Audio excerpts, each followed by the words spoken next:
The Red Cross responds to nearly 66,000 disasters every year, most of them house fires. Red Cross President and CEO Gail McGovern says you need to develop an evacuation plan and practice it, especially with your children. It takes just 2 minutes for a home to be engulfed in flames. Practice those drills. We all think our kids know what to do. They don't. We need to teach them. We have started a large campaign where we're going into vulnerable communities and helping install smoke alarms. Already 92 lives were saved, and 4 of those lives were saved by a 5-year-old girl who remembered what we taught them during these fire drills, and she got her family out. We also have a slew of free apps that people can download onto their smartphones. It's what to do in every kind of disaster you can imagine, how to prepare and how to recover. To help support all the Red Cross does and to make a financial donation, go to redcross.org. That's redcross.org.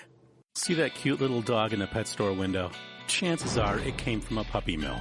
A breeding facility that forces caged, neglected, and often sick dogs to churn out puppy after puppy to be sold for profit. Meanwhile, millions of wonderful, healthy pets end up in animal shelters. This leads to the killing of more than 9,000 by the end of today. But with one simple choice, you can help. Just by deciding to adopt instead of purchase your next pet.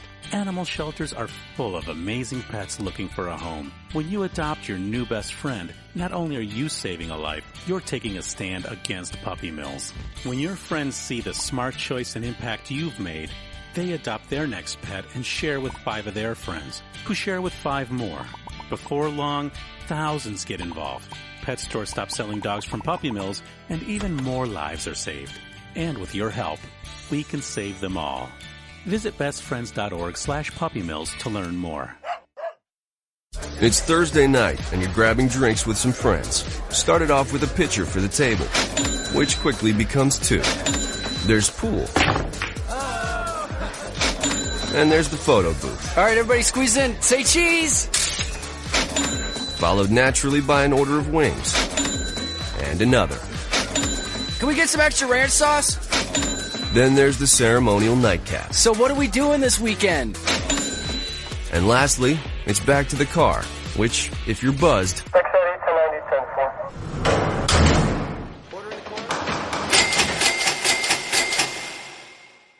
could be the most expensive night of your life. Getting pulled over for buzzed driving could cost you around $10,000 in fines, legal fees, and increased insurance rates. Nothing kills a buzz like getting pulled over for buzzed driving, because buzzed driving is drunk driving. Brought to you by the National Highway Traffic Safety Administration and the Ad Council. Hi, I'm Jeremy Schaap. You may know me from ESPN's Outside the Lines and Sports Center. What you probably don't know is that I've suffered from Crohn's disease for almost 20 years. The Crohn's and Colitis Foundation of America's Take Steps, Be Heard walk program is the largest national walk program dedicated to raising funds and awareness to combat Crohn's disease and ulcerative colitis. To learn more about how you can help and to find a walk site near you, please visit www.cctakesteps.org. Think fast. In the short time it takes to listen to this message, a small flame can turn into a big fire. Several minutes more, and thick, poisonous smoke may have filled your lungs and reduced your ability to respond. Give it 5, and your entire home may be filled with flames. Keep breathing. We've got you. Don't let your world go up in smoke. Have working smoke alarms and practice an escape plan for you and your loved ones. Learn more at usfa.fema.gov, because fire is everyone's fight. Have you mixed your pain meds, your sleep meds, your allergy meds? Call the Poison Helpline. Has your child eaten a tube of toothpaste, a chip of paint, a wild mushroom? Call the Poison Helpline. Have you been bitten by a spider, a snake, an insect? Call the Poison Helpline. Poisonings can happen at the home, on the job, or in the great outdoors. Call the Poison Helpline first for fast, free advice from medical professionals. Call 1-800-222-1222 anytime, anywhere. 1-800-222-1222. Save the number, save a life. Brought to you by the U.S. Department of Health and Human Services. Every day, the men and women of the United States Marine Corps demonstrate their commitment to defend the American way of life. Since 1775, we have served our nation as a force in readiness. From combat operations to humanitarian assistance in every corner of the world. No matter where the mission takes us today, or wherever our country needs us tomorrow, we always remember the land we call home. As Marines, we take a stand for each other, for our nation, for us all. The few, the proud, the Marines. Hi, I'm Hilary Duff. As a mom, I'm proud to support the March of Dimes in helping more women have full-term pregnancies and healthy babies. That's why I walk in March for Babies. The money we raise funds research and local programs that help babies overcome the challenges of premature birth and birth defects. Sign up today at marchforbabies.org. Together, we can help make healthier babies possible for thousands of families.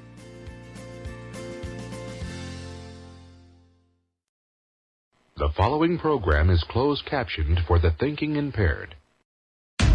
Zinc Media.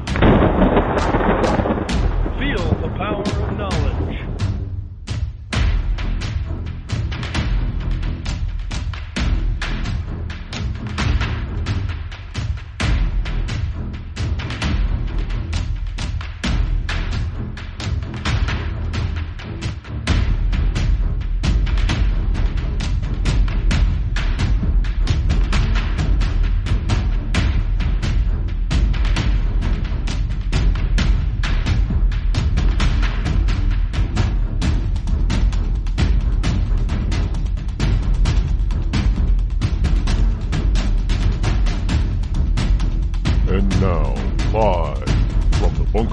Studio located somewhere within the great granite state of New Hampshire is Rod Eccles.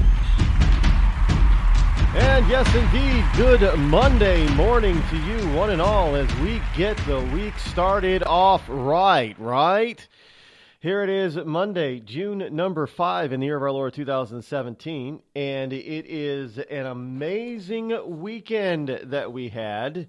It has been absolutely incredible. It is, well, I mean, here this Monday morning, it is, it's kind of dull. Well, it's really dull. Can we have summer yet now, please? Really? Seriously? I have no idea what the weather pattern is going on, what the weather pattern is doing right now, but it is just absolutely horrific. By the way, the call-in number is 603-835-3226.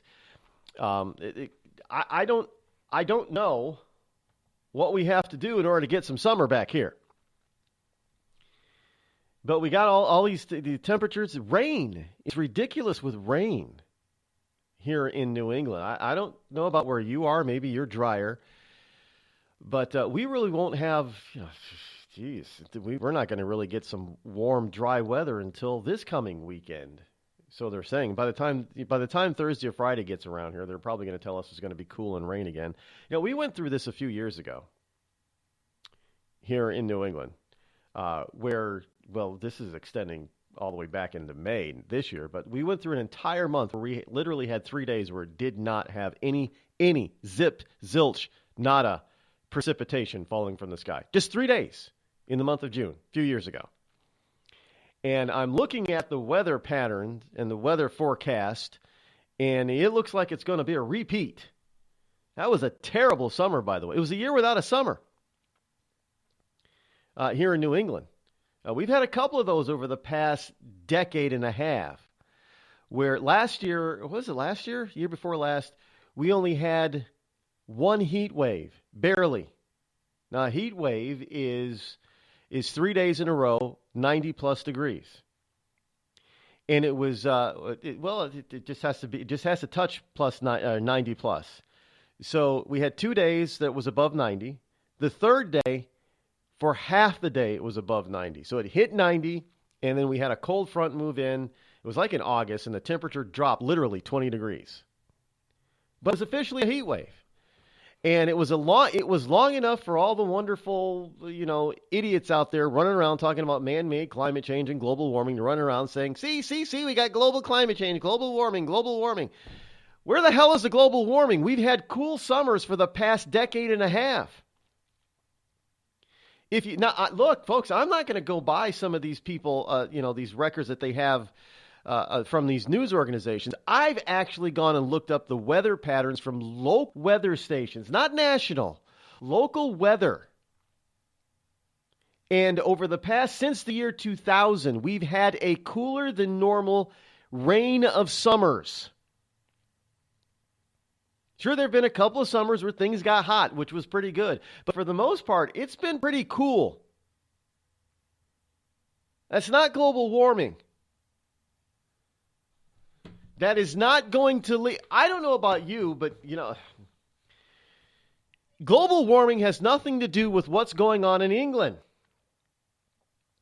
Now, folks, I bring this up because they keep talking about, the Paris Climate Change Accord and how Trump is out there, he's instigating terrorism.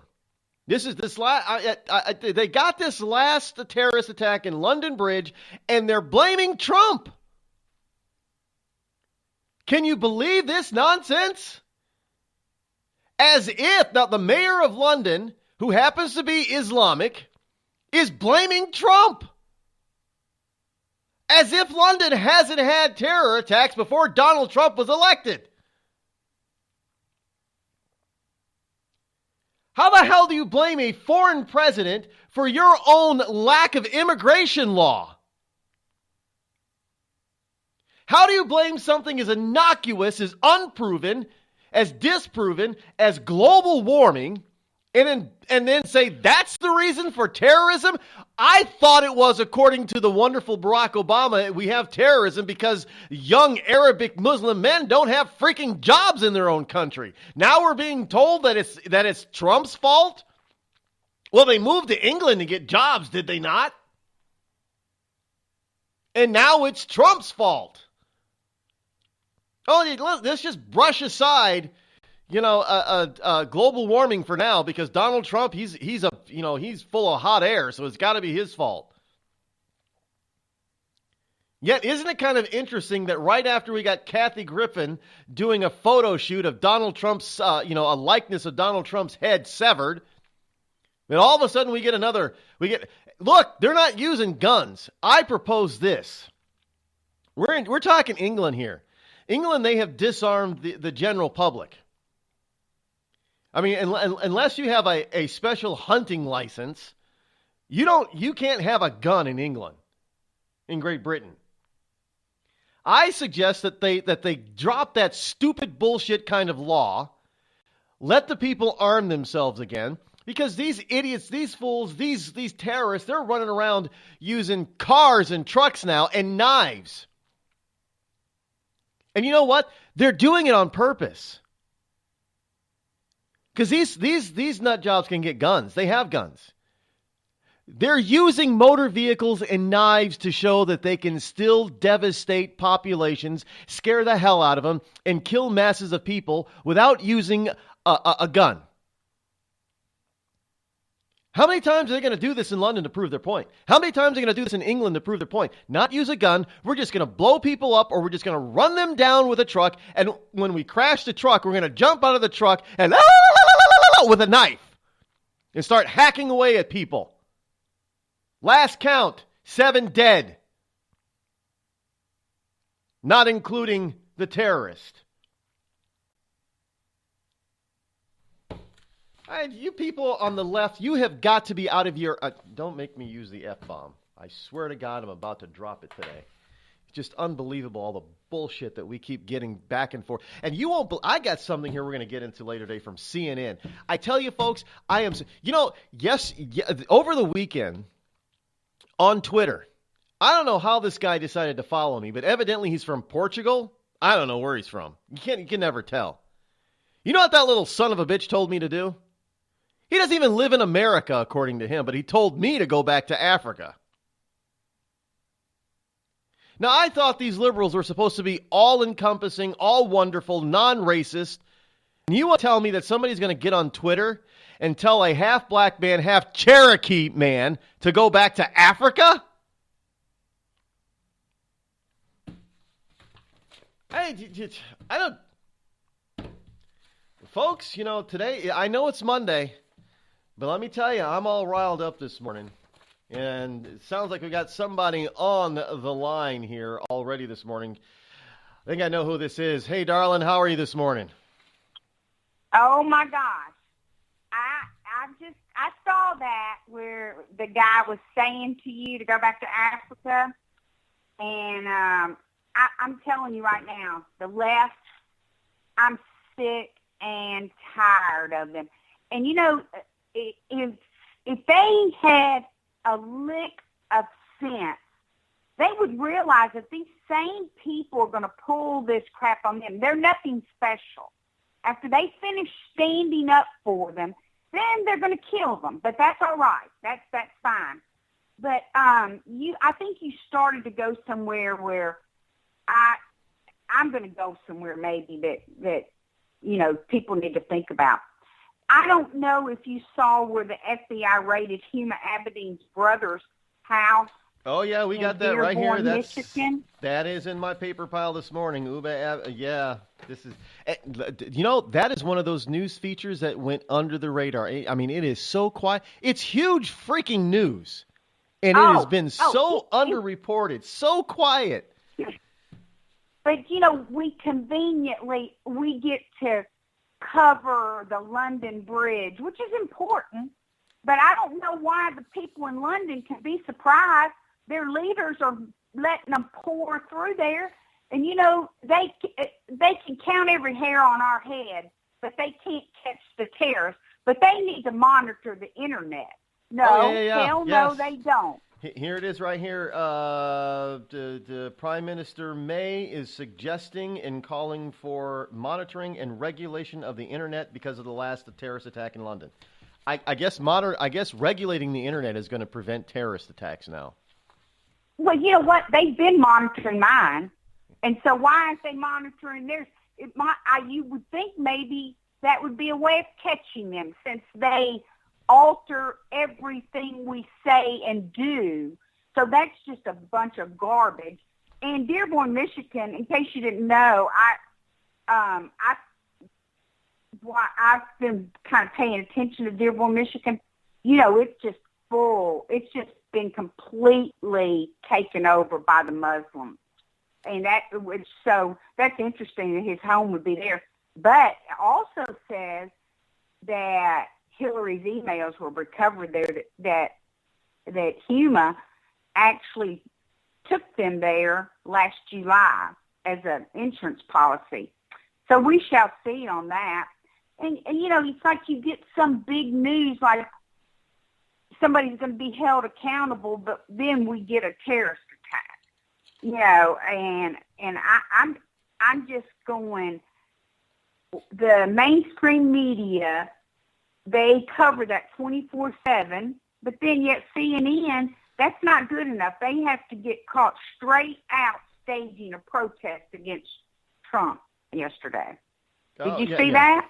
Yeah, well, I got some stuff here. I got a clip here from CNN that you're not going to believe either. But I mean, the folks in this audience will believe it because they know better. They're smarter than the average liberal. But it's ridiculous. I mean, look at Bill Maher using the N word on HBO. He needs to be fired. I'm surprised. I'm not surprised that this stuff comes from the left. I'm really not, because it's just, this is who these people are. And now that Trump has won, they're being forced out of their phony shells and to reveal. Look, every once in a while, even good old Satan reveals himself. Oh well, that's exactly right.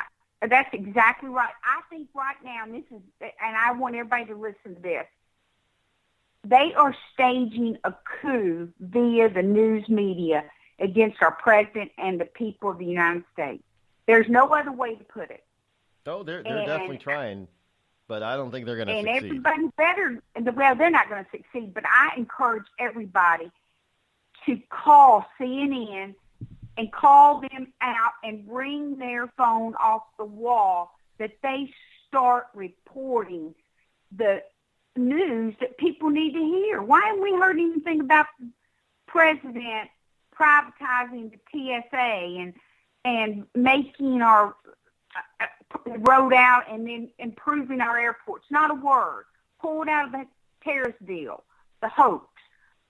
You only long enough for them to just bring people on to say that their children may not be able to breathe air anymore. It's just. Well, I got a clip for you. We got to go to break right now, but I got a clip for him to play you right after the break. And don't forget, today, folks, is also Patriotic Music Monday, and we'll get to that too this hour. But I got a clip I want to play for you from CNN right after the break. Thank you for your call, darling. Okay, you bet. Okay, good day. Bye-bye.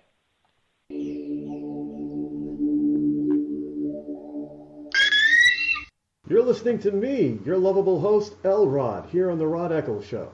We've all heard of male enhancement, but now there's an expert on true male enhancement in the areas that really count. In Herb Ellis's book, Husband 2.0, Real Male Enhancement, you'll find answers to questions like, why doesn't she want to have sex? A quick start, quick results workout guide, plus what you can do as a side hustle to make money now. With all the great tips in this book, every man can benefit.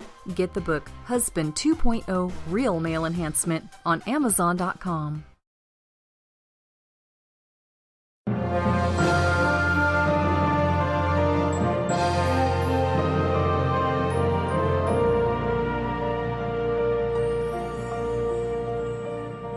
I have seen the toy. It started with a knock, but it wouldn't end there. What happens in the story next, many wouldn't understand, and most wouldn't believe. 5 + 2 = Perfection by Samuel Rosette Jr. is a must-read. The scriptures within are reminders of the ancient past, and yet intriguingly infuses with texts which stand on the edge of the stage of relevancy. Available online at Westbow Press, Amazon, Books A Million, Barnes & Noble, and SamuelRosetteJr.com. And now a message from our sponsor. Ladies, tired of drying your hair with the same old vacuum cleaner? Try Avon Shea brand new Beauty Locks portable hair dryer. It's smaller, it's faster, it's guaranteed to give you the hair you've always wanted in half the time. Beauty Locks is delicate and dainty, just like you. The dryer weighs only a pound and easily fits in your hand. Now that's beauty and convenience. With a speedy motor that will dry your hair in as little as 25 minutes, you can get gorgeous hair without falling behind schedule. Don't worry about the little ones or that pie in the oven. Thanks to an extra-long extension cord, you can move around while primping your locks.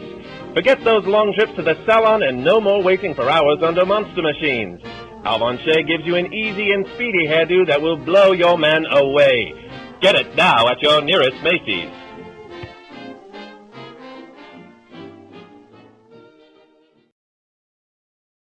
You're listening to The Rod Eccles Show. Let truth be told.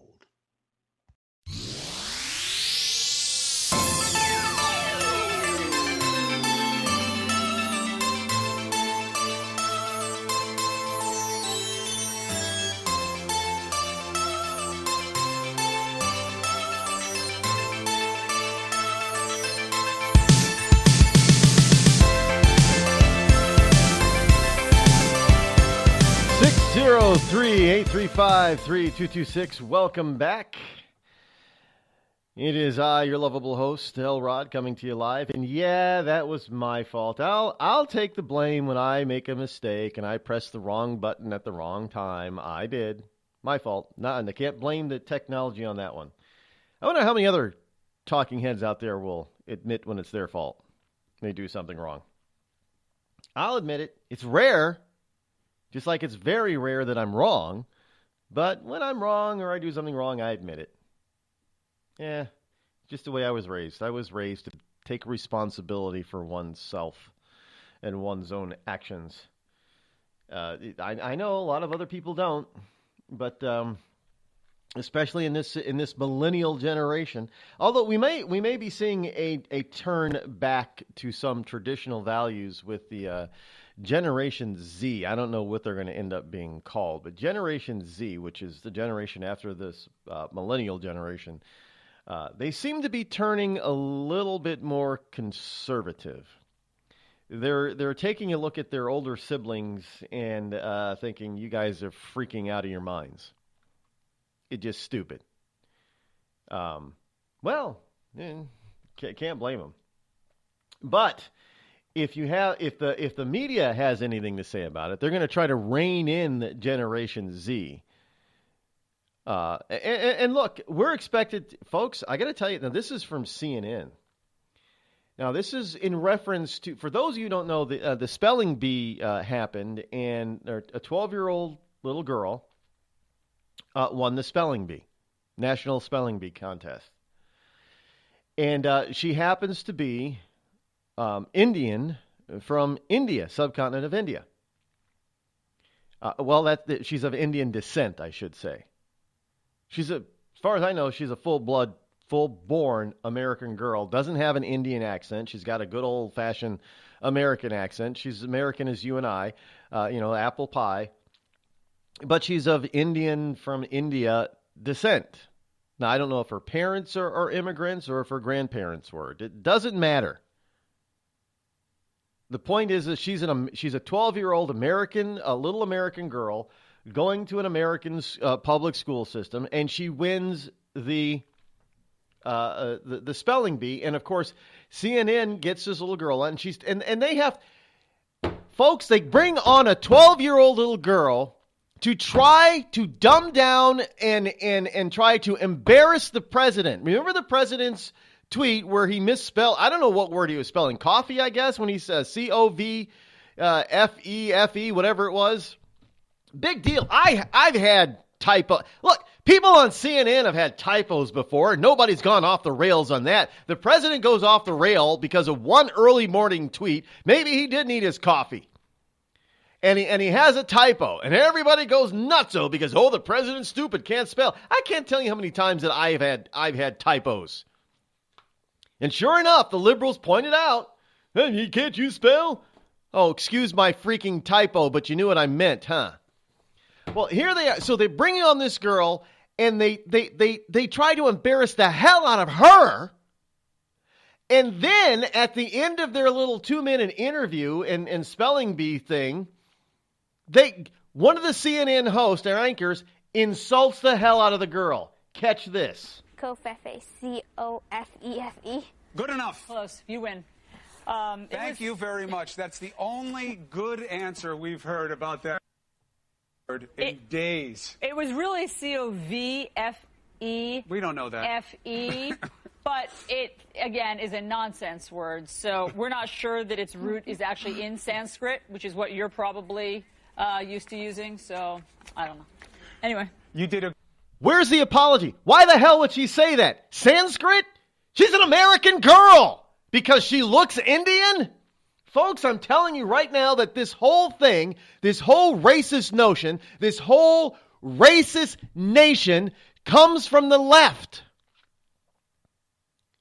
You got Bill Maher out there flying around the N-word like you would not believe, and all he gets is a slap on the wrist from HBO. Screw you, HBO. I'm done with you. You haven't had anything good other than Game of Thrones. You know what? HBO knows that they're in trouble. By the way, they know they're in trouble. This was supposed to be the last season of Game of Thrones. Oh, no. They're going to give us an 8th season, and then they're going to give us spinoffs. Because they have nothing else. And unless they start getting rid of people like Bill Maher who are throwing around. Now, if this were a Republican or a conservative, you would have seen all the liberals lining up. And where is Al Sharpton? Where is Jesse Jackson? Where is the Reverend Wright? The chickens are coming home to roost. Where are they? You got a white supremacist here who thinks he's funny. I can't remember the last time I laughed at anything Bill Maher said. But we got this white, arrogant supremacist out there using the N-word, and I don't hear anybody saying a damn thing about it. You got white liberals out there running around telling black conservatives to run back to Africa. Really?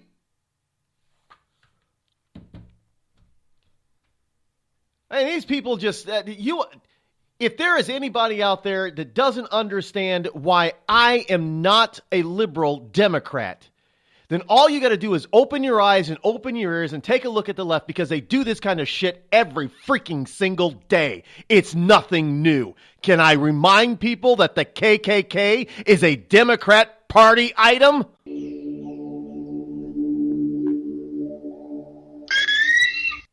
The Red Cross responds to nearly 66,000 disasters every year, most of them house fires. Red Cross President and CEO Gail McGovern says you need to develop an evacuation plan and practice it, especially with your children. It takes just 2 minutes for a home to be engulfed in flames. Practice those drills. We all think our kids know what to do. They don't. We need to teach them. We have started a large campaign where we're going into vulnerable communities and helping install smoke alarms. Already 92 lives were saved, and 4 of those lives were saved by a 5-year-old girl who remembered what we taught them during these fire drills, and she got her family out. We also have a slew of free apps that people can download onto their smartphones. It's what to do in every kind of disaster you can imagine, how to prepare and how to recover. To help support all the Red Cross does and to make a financial donation, go to redcross.org. That's redcross.org.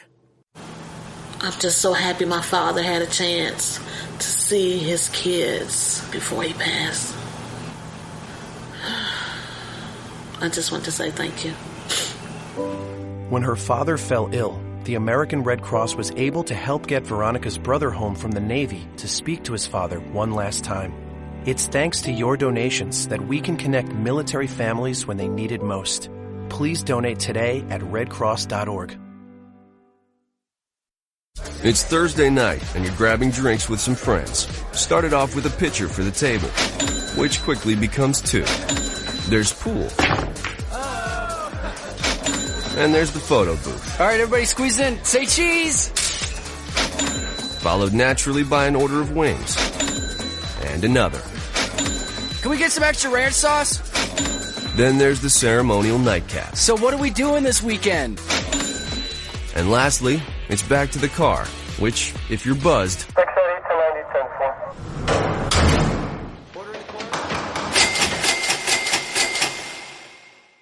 could be the most expensive night of your life.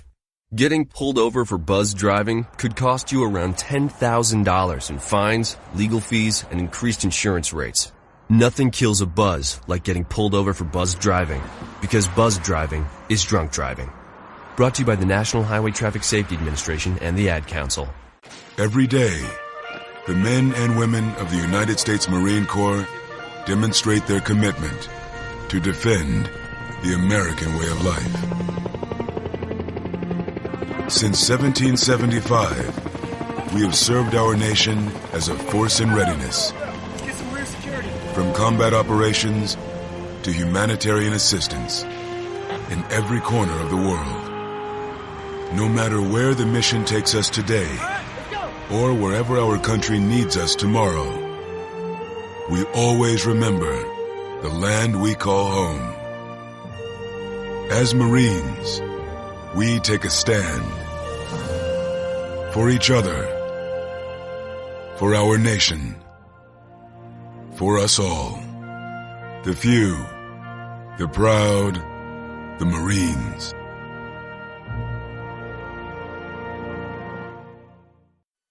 I considered suicide so I wouldn't put my family through all the pain. Many of our warriors are returning home from the battlefield, only to face a new war as they struggle with devastating injuries. At Wounded Warrior Project, we understand. We're there to help. Even though you think you're broken, you're not. It's the physical and the emotional healing that Wounded Warrior Project provides. With a gift of just $19 a month, you can join Wounded Warrior Project. You'll help provide critically needed programs and services that rebuild lives. Beautiful. There you go, buddy. The ongoing needs of our wounded and their families will continue for many years to come. Now is the time to show your support. Call now or go online with your gift of just $19 a month, and we'll send you this Wounded Warrior Project blanket. It made me feel that there's people out there that care about us. After this event, we can finally maybe start to heal as a family and move forward. We need your help. The families are hurting. For many of our wounded heroes, the greatest casualty is being forgotten. That's why your gift of just $19 a month is so important. Please, call or go online right now.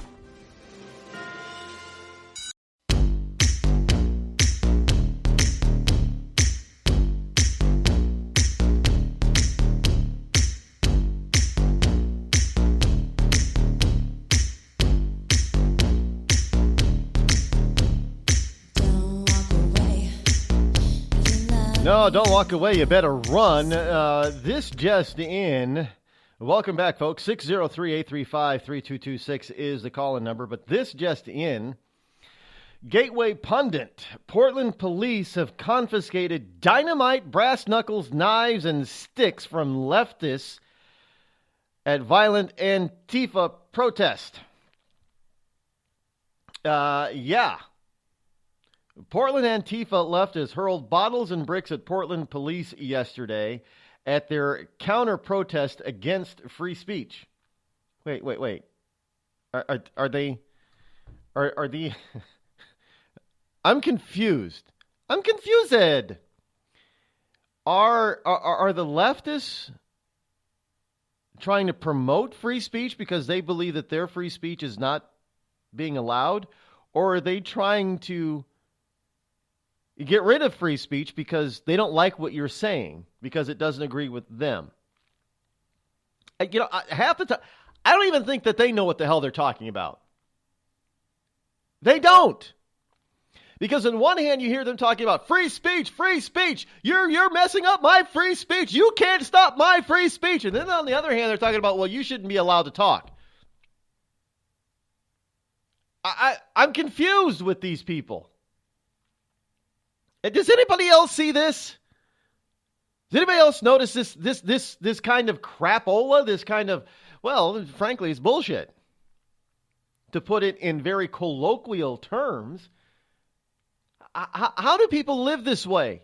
How do you justify this kind of, rancor? It's beyond me how they can possibly live.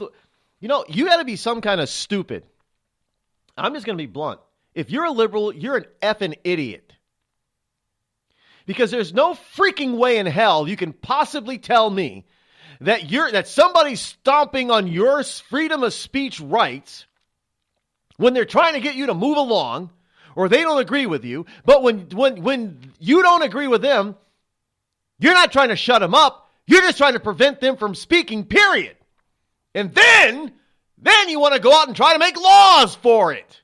Demand laws that say that you can't say what's ever on your mind if it hurts my feelings. You need some goddamn safety spaces. Are you kidding me? And then you're going to bring dynamite to a protest, and you're going to have the right to say that the Tea Party is full of freaking racists and terrorists? Well, we're not the ones running around with masks on our face. We're not the ones running around with dynamite in our backpacks in an American city. If you are a leftist, you better get your ass in gear, get off your ass, get a job, and stop this bullshit. Because you know it is. You want to instigate, you want to be an agitator, do it on somebody else's dime in somebody else's country. Because this nonsense has got to stop. And if Americans don't fight back against the lamestream media, if we lose anything, it's going to be our own damn fault. These people need to be brought to justice. They need to be shown for who they are and what they are. There's no way in hell Bill Maher should be able, at any time, anywhere, at any place, use the freaking N-word and get away with it. There is at no time should anybody, any anchor on CNN, tell a 12-year-old girl that she probably doesn't understand what the hell the president is saying because it isn't in Sanskrit. How the hell do they get away with that? Because if a Republican even came close to saying anything like that, they'd be out on their ass yesterday.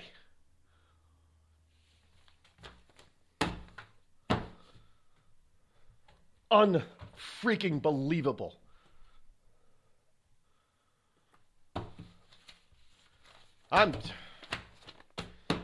Folks, we got here's an anthem here for Patriotic Music Monday. I should have played it earlier, but we got a little bit delayed on it. And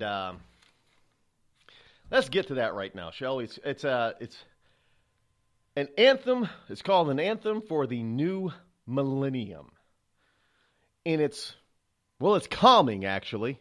It'll puff you up with pride, American pride, but it'll also calm you down. I think I need that right now.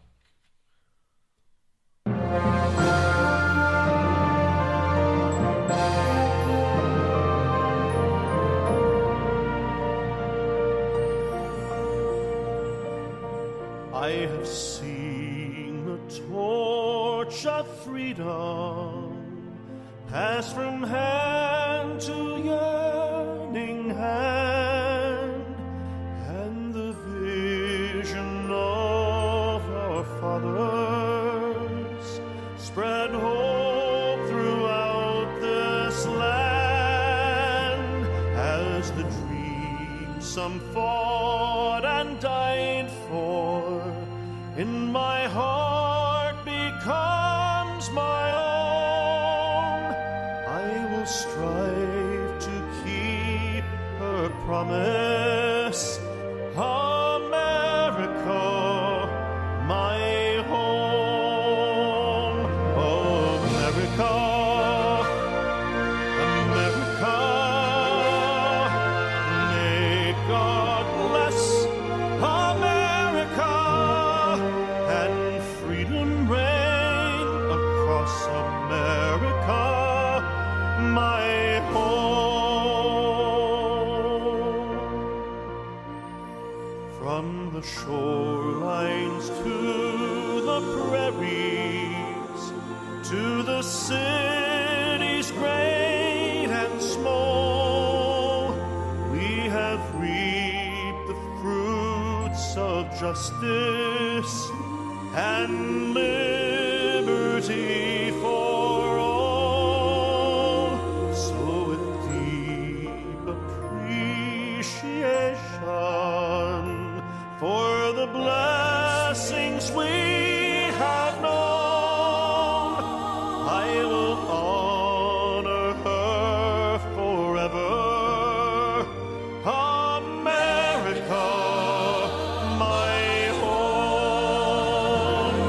America, America,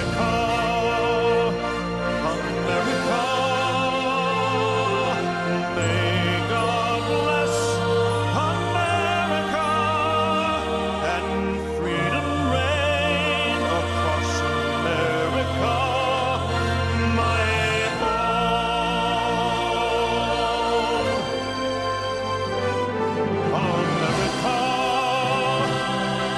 America, America,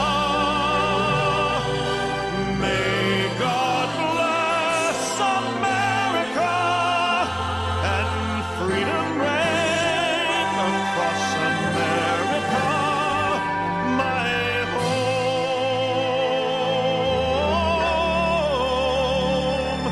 May freedom reign across America, my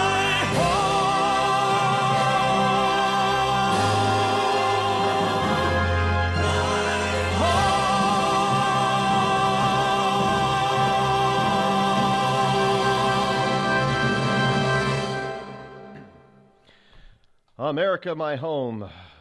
Anthem for the new millennium. Patriotic music for the initiated and the uninitiated who love this country. Thankfully that we have people out there like that. Because we have, by the way, I have a new article out that I wrote over the weekend. And, excuse me, it has everything to do with patriotism. You know, some people say that patriotism is nationalism. They changed patriotism to this mean, evil, nasty word, nationalism. We can't, anti-globalist, because they're nationalists. They're this rise of nationalism. As if for some reason that's bad. It's terrible for you to be proud of where you're from or where you live. Look, it's not just the U.S. I mean, this whole French President Macron thing, his whole thing is, well, we've got to fight this rise of nationalism. In France. That the French aren't supposed to be proud to be French. We are a part of the global community now. Global community, my ass. There is no such thing. Look, folks, this is not... maybe we are getting the technology of Star Trek, but this is not the world of Star Trek. Do you know how you get to the world? Now, folks, I know there are a lot of Trekkies out there. I am, to a lesser extent, I'm also a Trekkie. The only Star Trek TV show I did not like was Voyager.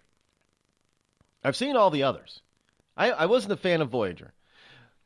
But let me tell you something. Deep Space Nine, it went off the rails the last couple of seasons. Yes, I get it, but a lot of people complained about that. But I still like Deep Space Nine.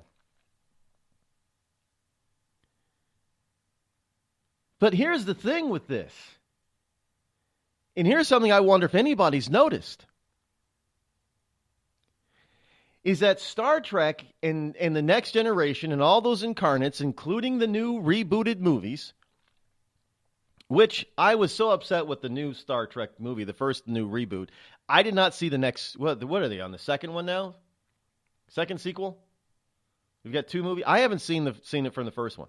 I didn't like it. They blew up Vulcan, for crying out. I mean, I know that they had to change the universe because of, Next Generation, all that, but beside the point. I didn't like it. It was too divergent for me. Not saying that the cast, the people who are cast and crew as the new Captain Kirks and everything, and Spocks were not good. They were actually very, very, what's his name? Quinto, the Spock. Zachary Quinto. Yeah, he's gay in real life too, folks. Did you know that? But anyway, that's beside the point.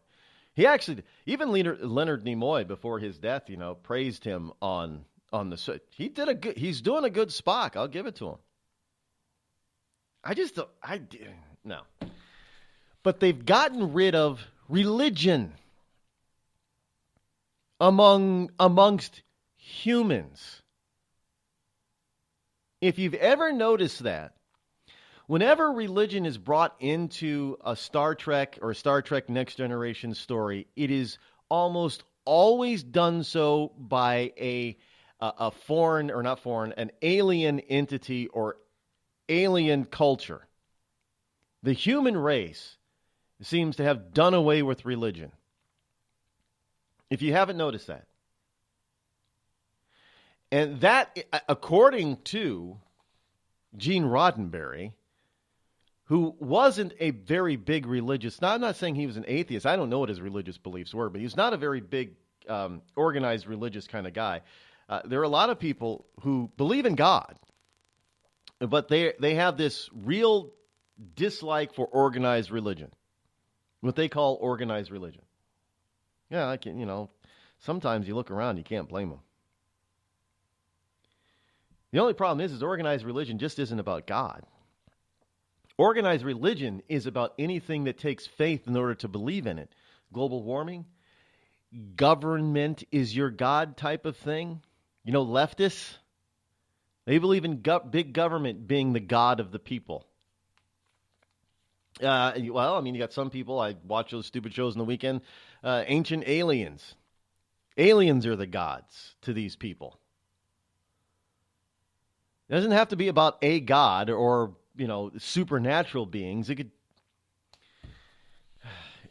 but in any case, it's this lack of organized religion that is the absence of organized religion is very prominent on Star Trek. All of them. I don't care what it is. Which TV show incarnation, if it's the 60s version, 80s version, 90s version, or today. Doesn't matter. They all have this lack of something bigger and better. And look, folks, it's amazing to me how you've got the left. Doctor Strange, the movie Doctor Strange is, Marvel is very big on this. It's amazing that that no wonder these people on the left think that they should have the answers to everything. Because in the superhero movie, now I'm not taking away from the movies, but think about this for a second, folks.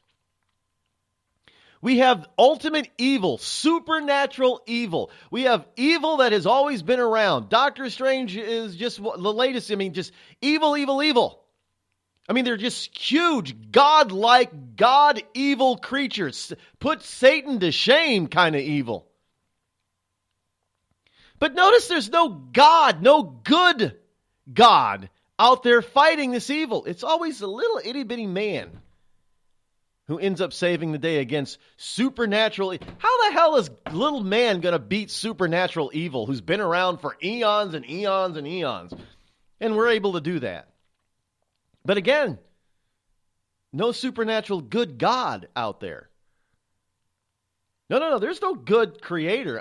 There's just this supernatural evil that we're always having to fight. And the only people that can stand up, the only creatures that can stand up to the supernatural evil isn't God, the good God, and the angels. No. It's just lowly, little old human beings that learn a few tricks and spells and have a couple of, superpowers. Oh, I punch real hard. Boom. Yeah, so you can knock out another human with one punch. You got to, come on, really? You're going to tell me that Cyclops is going to be able to take out a godlike evil presence that's been around for eons? Millennium? Well, sure, go ahead and believe that, folks. There's a lot more going on there than you realize.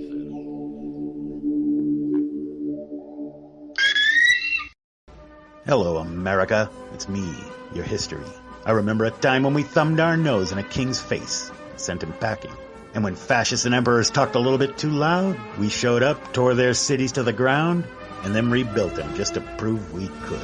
We put men on the moon, we won a Cold War, and we elected fearless leaders who led fearless people. What the hell happened to you, America? Back in my day, we didn't elect a big-eared community organizer. We punched him in the kidney. Maybe it's time you came home, America. Home where you belong. We've all heard of male enhancement, but now there's an expert on true male enhancement in the areas that really count. In Herb Ellis's book, Husband 2.0, Real Male Enhancement, you'll find answers to questions like, why doesn't she want to have sex? A quick start, quick results workout guide, plus what you can do as a side hustle to make money now. With all the great tips in this book, every man can benefit. Get the book, Husband 2.0, Real Male Enhancement, on Amazon.com.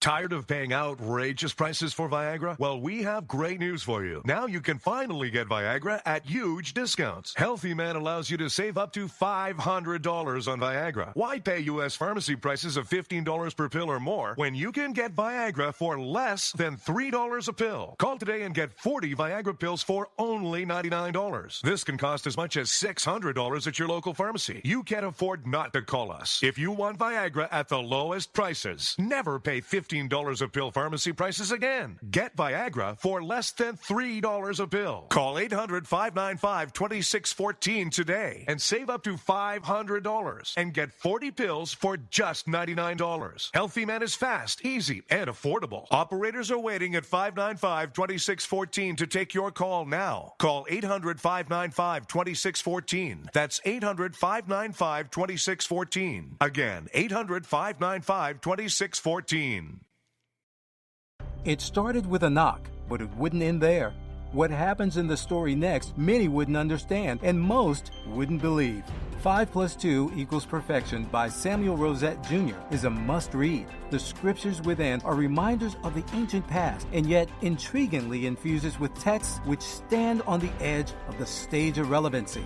Available online at Westbow Press, Amazon, Books A Million, Barnes & Noble, and SamuelRosetteJr.com. This is Free America broadcasting on the Rod Eccles Show with a message to all patriots trapped behind the lines in California, New York, Boston, and Chicago. Don't give up, true lovers of America. Even as we speak, moves are being made to drive the invaders back to the land from which they came, defeat the would-be dictators, and lift the chains of tyranny from around your neck. Stay strong. Stay brave. You're not forgotten, and you're not alone. Until next time, patriots, this is Free America signing out. Call Rod now, 603-835-3226. Lines are open.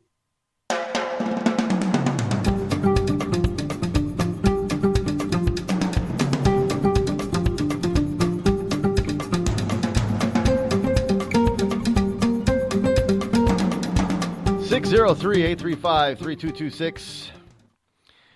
Yeah, no, folks. We're not done yet. I know there are liberals out there who's probably, they're cowering in a corner somewhere. Is he done yet? Is he done? Oh, no, sweetheart. We're not done yet.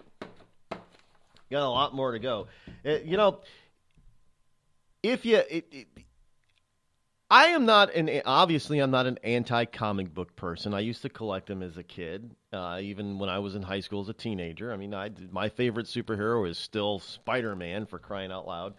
I have a soft spot for the Web Slinger, which is why I'm not a big fan of the new rebooted movies. But yeah, they can't do it. They can't hit home runs every single time. But they're making some big missteps here, trying to expand their unit.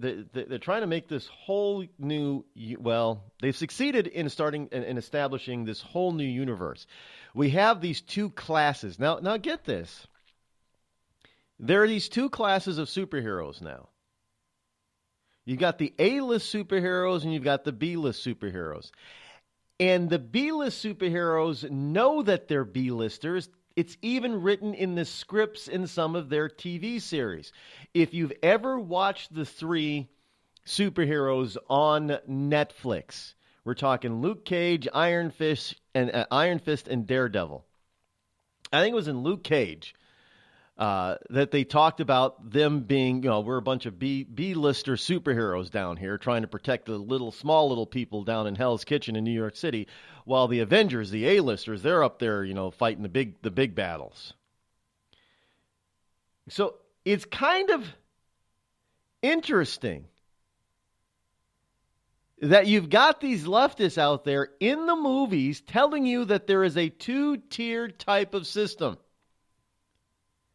Now, we've already known that this type of system has existed because those wonderful stars, they all think that they're just beautiful, and they call themselves, well, I'm an A-lister, or I'm a, and then, if the A-listers, they don't have to, they usually get the scripts sent to them, and they don't have to audition anymore because, everybody knows that they're so great. It's usually the B-listers that have to fight for the rest of the parts and have to go and audition and beg and plead and all this kind of stuff. So, if you're a B star or an A star, they put themselves in two different groups.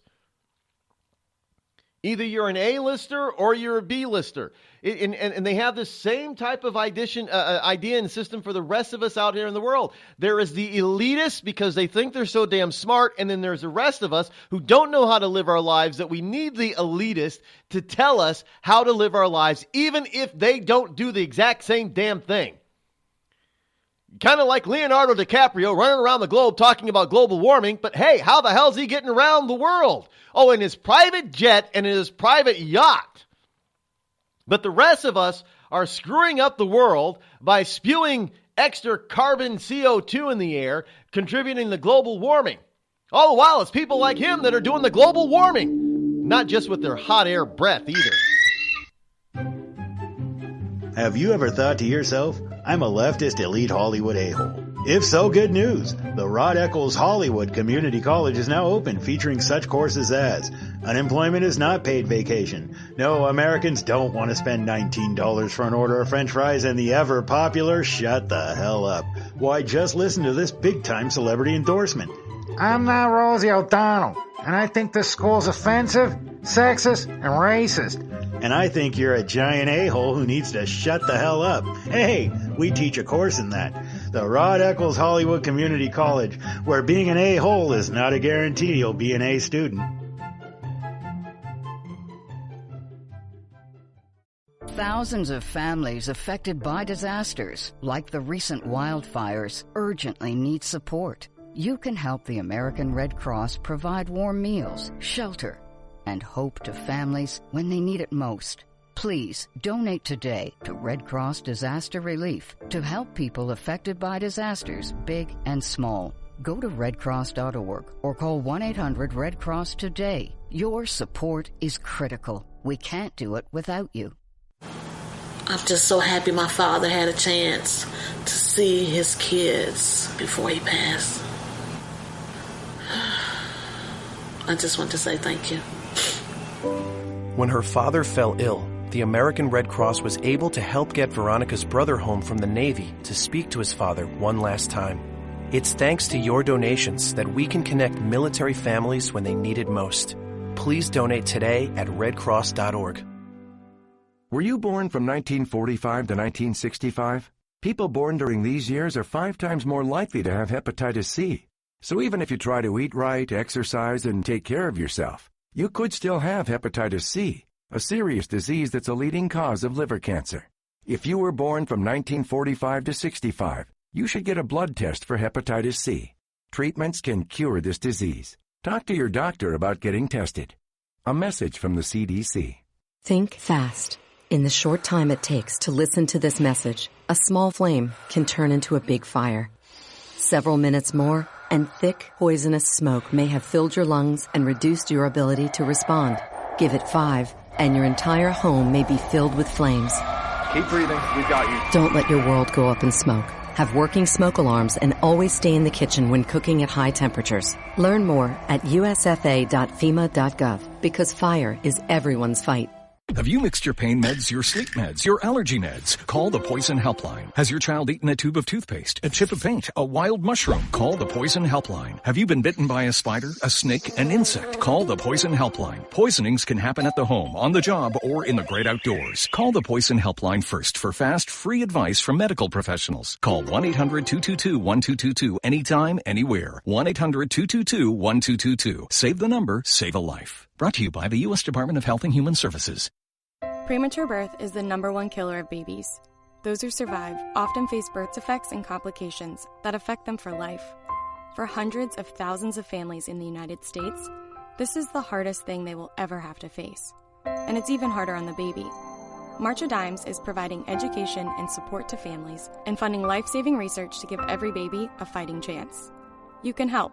Do something today. Give them tomorrow at marchofdimes.org/tomorrow. It's pretty amazing when you consider that 7 years ago, we didn't have the treatments we have now. We cure 80% of children with cancer. Go back 50 years, we were curing 20 to 30%. This is the miracle story of modern medicine. We understand what makes this cancer tick. And of course, without donors from around the world, this just couldn't happen. There's one thing we're focused on, and that's beating this thing. St. Jude Children's Research Hospital. Finding cures, saving children. Learn more at stjude.org. Not on my watch, our military service members say, as they volunteer to serve. As they move out, stand firm, and take fire. So not on our watch, we say, to the severely ill or injured veterans who can't get the care they deserve to live full and independent lives, even when there's no government funding or a nursing home seems like the only option. We won't leave one warrior behind. Not on our watch. Join us at findwwp.org. Every day, the men and women of the United States Marine Corps demonstrate their commitment to defend the American way of life. Since 1775, we have served our nation as a force in readiness. Get some rear security. From combat operations to humanitarian assistance in every corner of the world. No matter where the mission takes us today, or wherever our country needs us tomorrow, we always remember the land we call home. As Marines, we take a stand for each other, for our nation, for us all. The few, the proud, the Marines.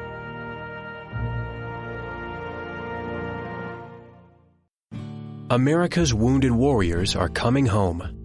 After serving on foreign shores, these brave men and women are returning to their families and communities.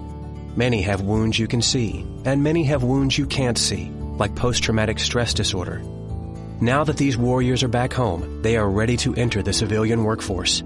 To help, Wounded Warrior Project has developed the Warriors to Work program, a career counseling service that helps warriors translate their military experience to the civilian workplace. These extraordinary men and women bring proven world-class job skills and a unique perspective on teamwork to the job. And to ensure the right warrior finds the right job, Wounded Warrior Project works with employers to find just the right match. When you hire a wounded warrior, you hire an intelligent, talented, and committed new employee. Contact Wounded Warrior Project at findwwp.org. Welcome home the brave. You want to know what time it is? It's time to bring the rain. Zinc Media. Feel the power of knowledge.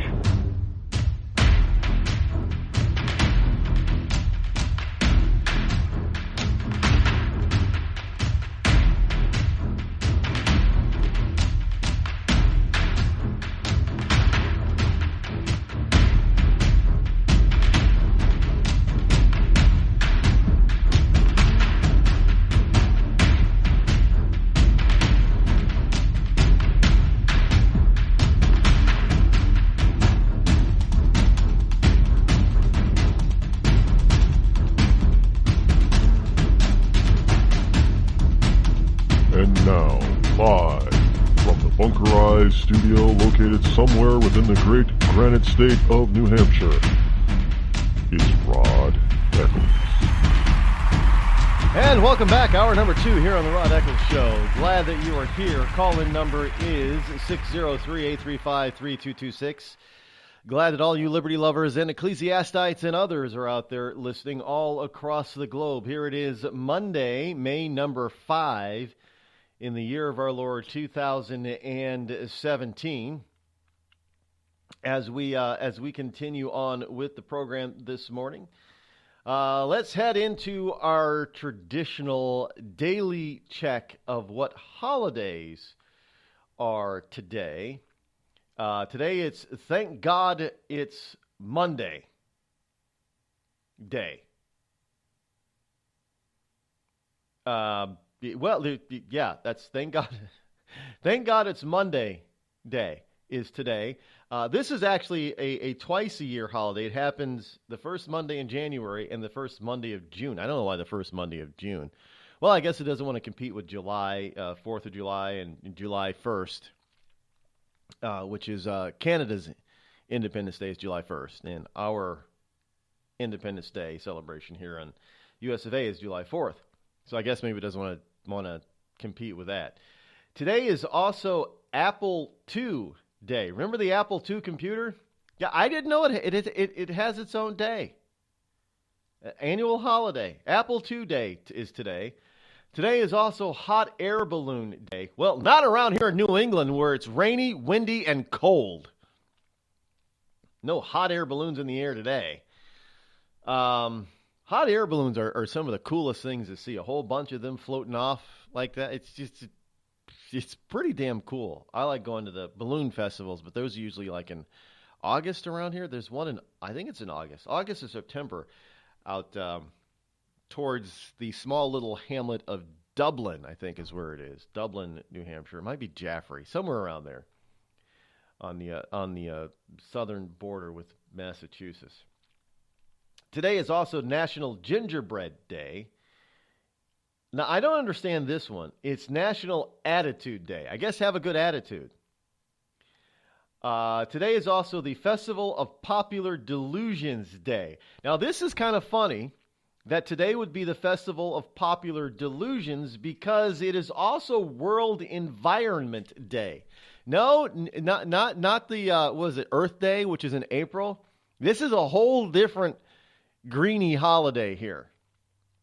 Today is World Environment Day, which goes along with Festival of Popular Delusions Day. I'm not making this stuff up. Those are the holidays today, folks. Those are the observances that are to be observed all throughout the planet, all over the world.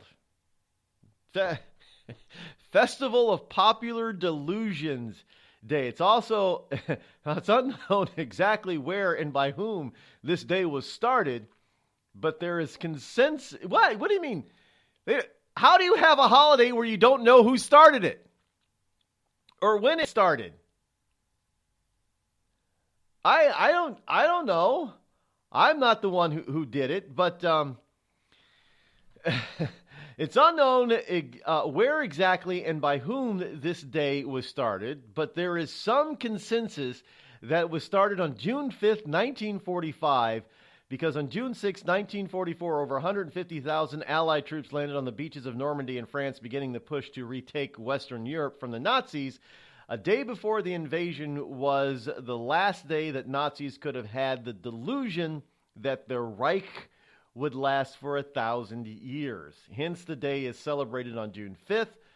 Although hard fighting remained after the D-Day landing, such as during the Battle of the Bulge, with the invasion, the Allies moved inexorably towards victory, and the Nazis' delusions were put to rest. So, okay, well, I guess you can say this is about World Environment Day. The day can be used to reflect on and to work to root out delusions that you harbor yourself and those that society collectively holds. Well, that'd be true of environmentalist wackos. There are lighthearted personal delusions you may have, such as thinking that food that has fallen on the floor has not accumulated any bacteria, 7-second rule, or is it 2-second rule? And there are big controversial delusions of great importance that divide great numbers of the population along political fault lines, and there is everything in between, of course. Yeah, well, we have that with the wonderful Earth Day people, but today is this is it's observed annually on June 5th, along with Anti-Delusional Day, I guess.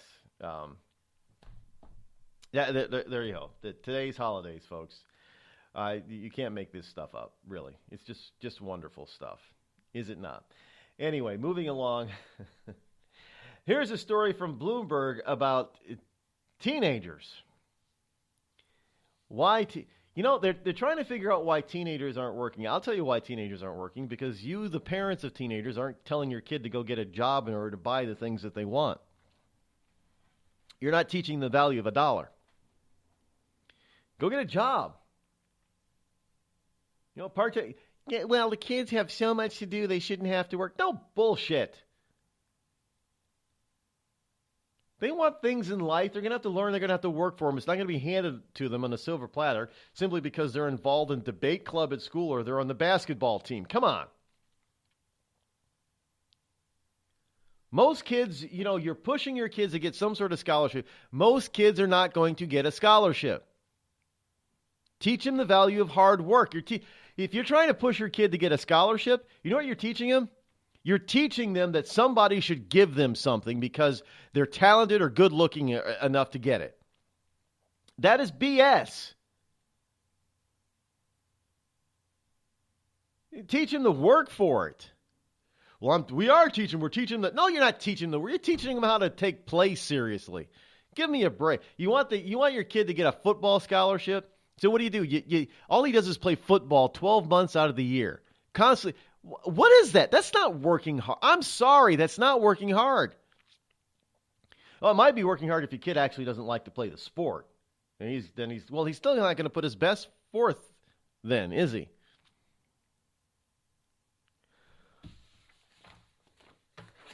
But we have all these wonderful teenagers out there. Excuse me as I take a drink here, folks. We have all these wonderful teenagers out there who aren't getting a job. Now, the unemployment rate is dipping. We're down at we're less than 4.5% now. What are we? 4.3%, I do believe, is what the last one is. So we're down. And I did not look this morning to see what the actual U6 number is, but the U6 number is way down as well. That's the real unemployment number. So what that's telling me, and everybody else is that there are a lot of jobs that are, the lower rung jobs for sure, are not being filled in many places. Now, if you live in a community like Seattle, in San Francisco, where the minimum wage is $15 an hour, you may find it a little bit more difficult to find a part-time or a full-time job at the lower rung because employers can't afford to hire you at $15 an hour, say at Starbucks, but or the local Abercrombie and Fitch store in the mall. They're not going to do it. But for the rest of the country, where such nonsense is not the norm, teenagers aren't going to work anyway. They're not looking for jobs. What are they doing? What does your kid do? If your kid isn't out there working in a part-time, what's he doing during his off time? Oh, he's studying. No, they're not studying. Come on. Let's be honest. Let's stop with the BS. Stop BSing yourself. Stop. Today is once and for all. What is today? Today is anti-delusional day.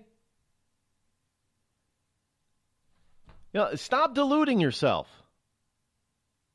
You're raising a little millennial brat.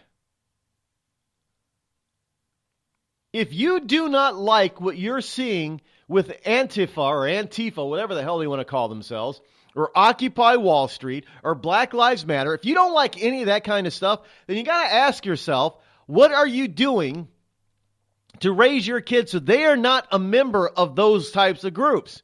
Because otherwise, if you're part of this whole, well, my kid doesn't need to work, you're part of the problem. I'm sorry, but that's the truth. Kick your kid out the door and tell them if they're going to go to the mall, they might as well apply for some jobs and get a job there. Should they not? Learn the value of hard work and $1, and they won't be out there trying to demand that somebody else give them something. I mean, the biggest wake-up call I ever got was the first day I got a real paycheck when I was working at McDonald's. McDonald's was it wasn't my first job, but it was my first paycheck job. And what did they call it? They didn't call it FICA back then, but I looked down and saw my paycheck, and I saw taxes for the first time in my life. At the age of 16, and the government taking something that I didn't give them permission to take. And, when you're making, what was it? I think minimum wage was $3.25 an hour at the time. I think it was $2.75. But so you're looking at your check. You're making minimum wage, flipping burgers and frying the fries. And back then, you actually had to flip the burgers. There was no, you had to put them on the grill and you had to flip them over on the grill. There was no conveyor belt grill system. You actually had to flip the burgers. I mean, you actually had to cook them.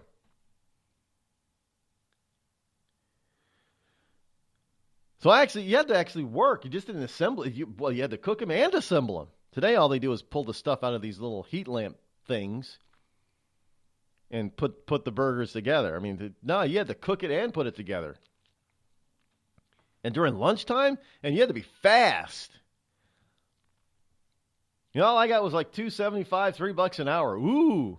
And then after I got my paycheck for working, 10, 15 hours a week, Uncle Sam decided that they wanted a piece of that. And I'm looking down at my paycheck stub for the first time in my entire life and thinking, well, who the hell are they and how come they took my money? And every week during the new batch of employees, the employer had to explain to us to the new employee who just got their first paycheck for the first time and didn't understand it, explain what the hell was going on with their paycheck. I was like, wait a minute. I didn't tell them they could take this. He says, well, they don't need your permission. It's the government, Rod. They're just going to take it every week. I'm like, well, that's not fair. But I knew right then and there that nothing was free. Somebody had to work for it, like me. And they were taking it from me. I learned from an early age, I didn't want to hear anybody saying, well, I'm getting this for free, because I'm thinking, oh, hell no, you're not getting it for free. I'm working my ass off for you. Well, this is why these little young minds full of mushes out there, millennials, don't know any different because you stupid parents aren't forcing your kid to get out there and get a job.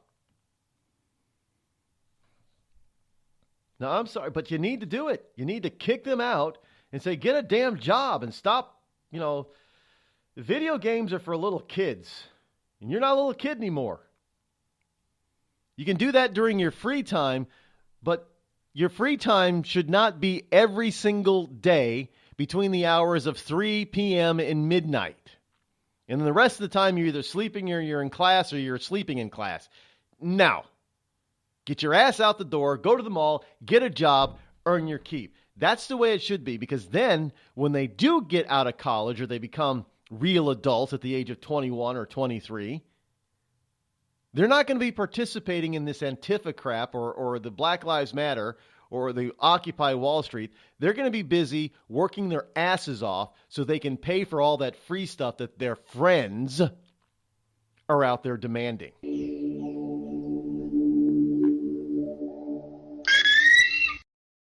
You're listening to the Rod Eccles Show, the coolest, most politically incorrect, conservative black man on the planet.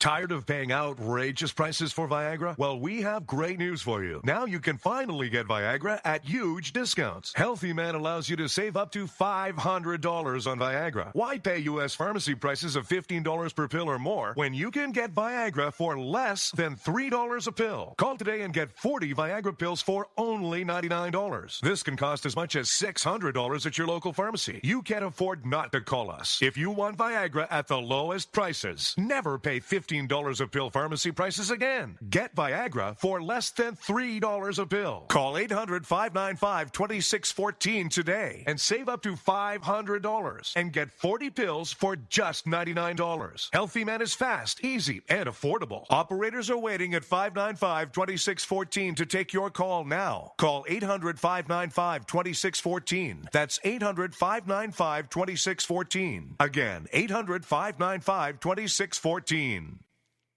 We've all heard of male enhancement, but now there's an expert on true male enhancement in the areas that really count. In Herb Ellis's book, Husband 2.0, Real Male Enhancement, you'll find answers to questions like, why doesn't she want to have sex? A quick start, quick results workout guide, plus what you can do as a side hustle to make money now. With all the great tips in this book, every man can benefit.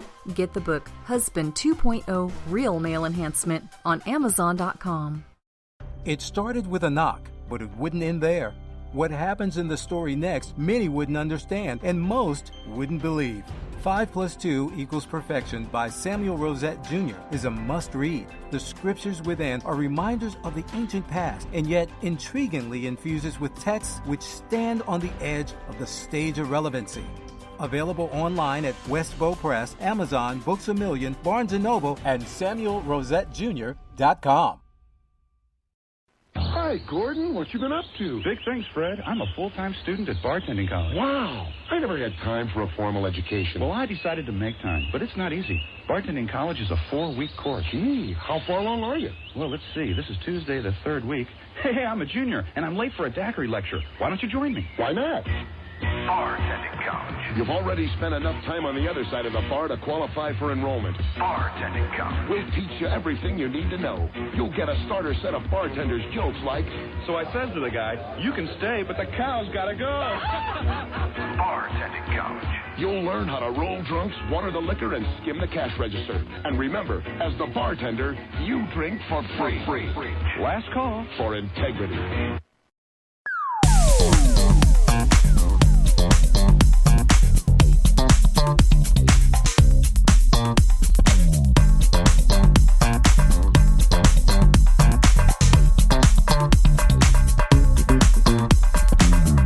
603-835-3226. Yes, indeed. Welcome back. I just got something here. People are wondering, well, Rod, how come you haven't gotten into the... I'm going to get into the whole terror attack thing. Don't worry. There's some interesting stuff there as well. You got British Prime Minister Theresa May. And this is kind of disappointing, actually, coming from her. But She's out there claiming that maybe now we need to regulate the, well, she's not saying maybe. She's calling for regulation of the internet worldwide. Because you got some of these people out there who are able, why would you want to regulate it like that? I mean, if you're actually paying attention, if they had all of this stuff online somewhere, like on YouTube and Facebook, why weren't you paying attention to it? Now, folks, this has nothing to do with actually trying to keep us safe. It has everything to do with just trying to run our lives and control us, as well as so they can CYA cover their asses when they screw up. How many times have we seen all these terrorist actions that have happened over the past 6 months, and every single one of these stories comes with what? Oh, this guy was already on their radar somewhere. Yeah, he was on the Scotland Yard's radar. He was on whatever the French intelligence agency's name is. I can't remember off the top of my head. He was on their radar. They were all on their radar, yet they were still able to pull off a horrific terrorist attack. How does it happen if you're watching them? Well, we can't watch them all. We don't have enough agents to watch everybody on the terrorist list, 24/7. Well, maybe you should start prioritizing better then. I don't know. But don't tell me he was on your radar. That's worse than saying that he slipped under, that you didn't know who he was. At least then you could say, well, you can understand how, they were silent, they were quiet, they didn't do much, they didn't attract attention, so nobody thought to look at him. But don't tell me after another 7 people and some 40-plus people, or 7 people are dead and some 40-plus people are injured, that you were watching him, he was on your watch list, and they still were able to pull this shit off. Don't tell me that. Tell me instead that, we didn't know him. Because to me, that has nothing to do with the internet. It means to me that you're not doing your job. The government is falling down on your job because you believe all the political correctness bullshit. Plain and simple. Hey, it's just unbelievable what these people, is what it is. We got another song here for America, My Country, 'Tis of Thee is the next wonderful patriotic song here. So before we get any further into the program, here it is. Okay, maybe it's not there. Where the hell did it go? There it is. There it is. Long silent intro. From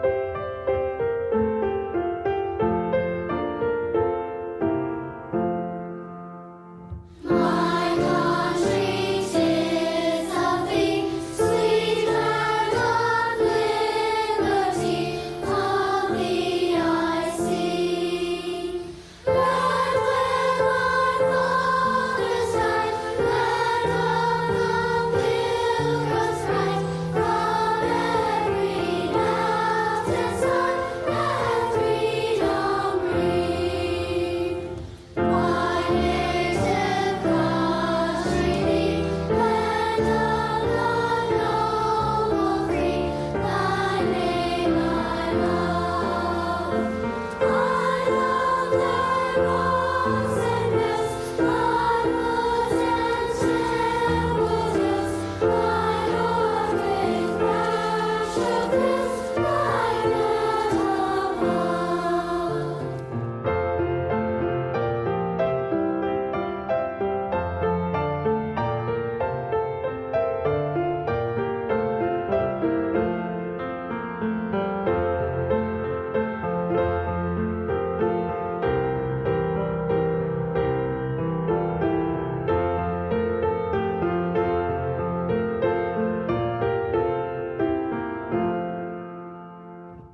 Call Rod now, 606-603-835-3226.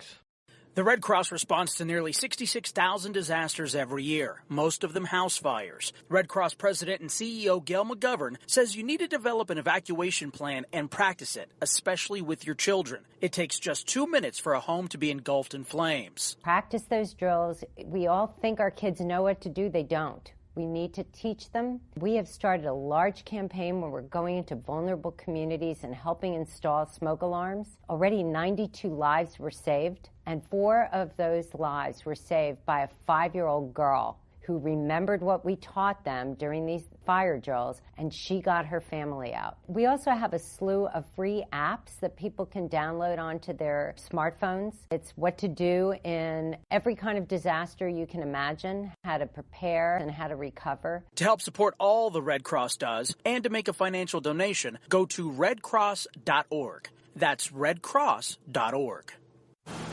I'm just so happy my father had a chance to see his kids before he passed. I just want to say thank you. When her father fell ill, the American Red Cross was able to help get Veronica's brother home from the Navy to speak to his father one last time. It's thanks to your donations that we can connect military families when they need it most. Please donate today at redcross.org. It's Thursday night, and you're grabbing drinks with some friends. Started off with a pitcher for the table, which quickly becomes 2. There's pool. And there's the photo booth. All right, everybody squeeze in. Say cheese! Followed naturally by an order of wings. And another. Can we get some extra ranch sauce? Then there's the ceremonial nightcap. So what are we doing this weekend? And lastly, it's back to the car, which, if you're buzzed,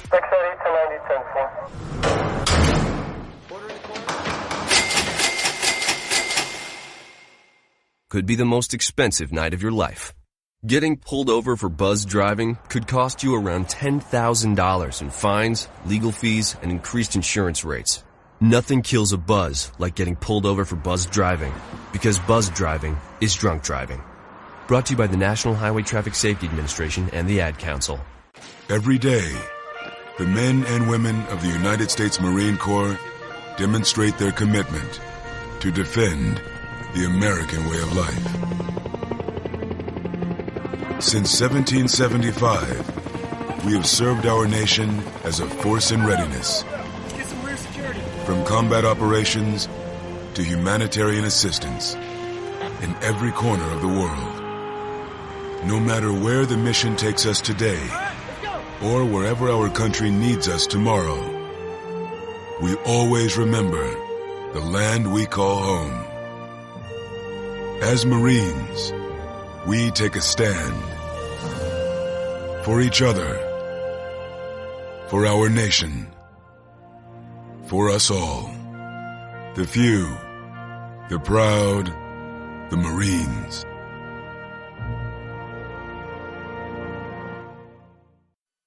I considered suicide so I wouldn't put my family through all the pain. Many of our warriors are returning home from the battlefield, only to face a new war as they struggle with devastating injuries. At Wounded Warrior Project, we understand. We're there to help. Even though you think you're broken, you're not. It's the physical and the emotional healing that Wounded Warrior Project provides. With a gift of just $19 a month, you can join Wounded Warrior Project. You'll help provide critically needed programs and services that rebuild lives. Beautiful. There you go, buddy. The ongoing needs of our wounded and their families will continue for many years to come. Now is the time to show your support. Call now or go online with your gift of just $19 a month, and we'll send you this Wounded Warrior Project blanket. It made me feel that there's people out there that care about us. After this event, we can finally maybe start to heal as a family and move forward. We need your help.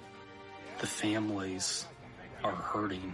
For many of our wounded heroes, the greatest casualty is being forgotten. That's why your gift of just $19 a month is so important. Please call or go online right now.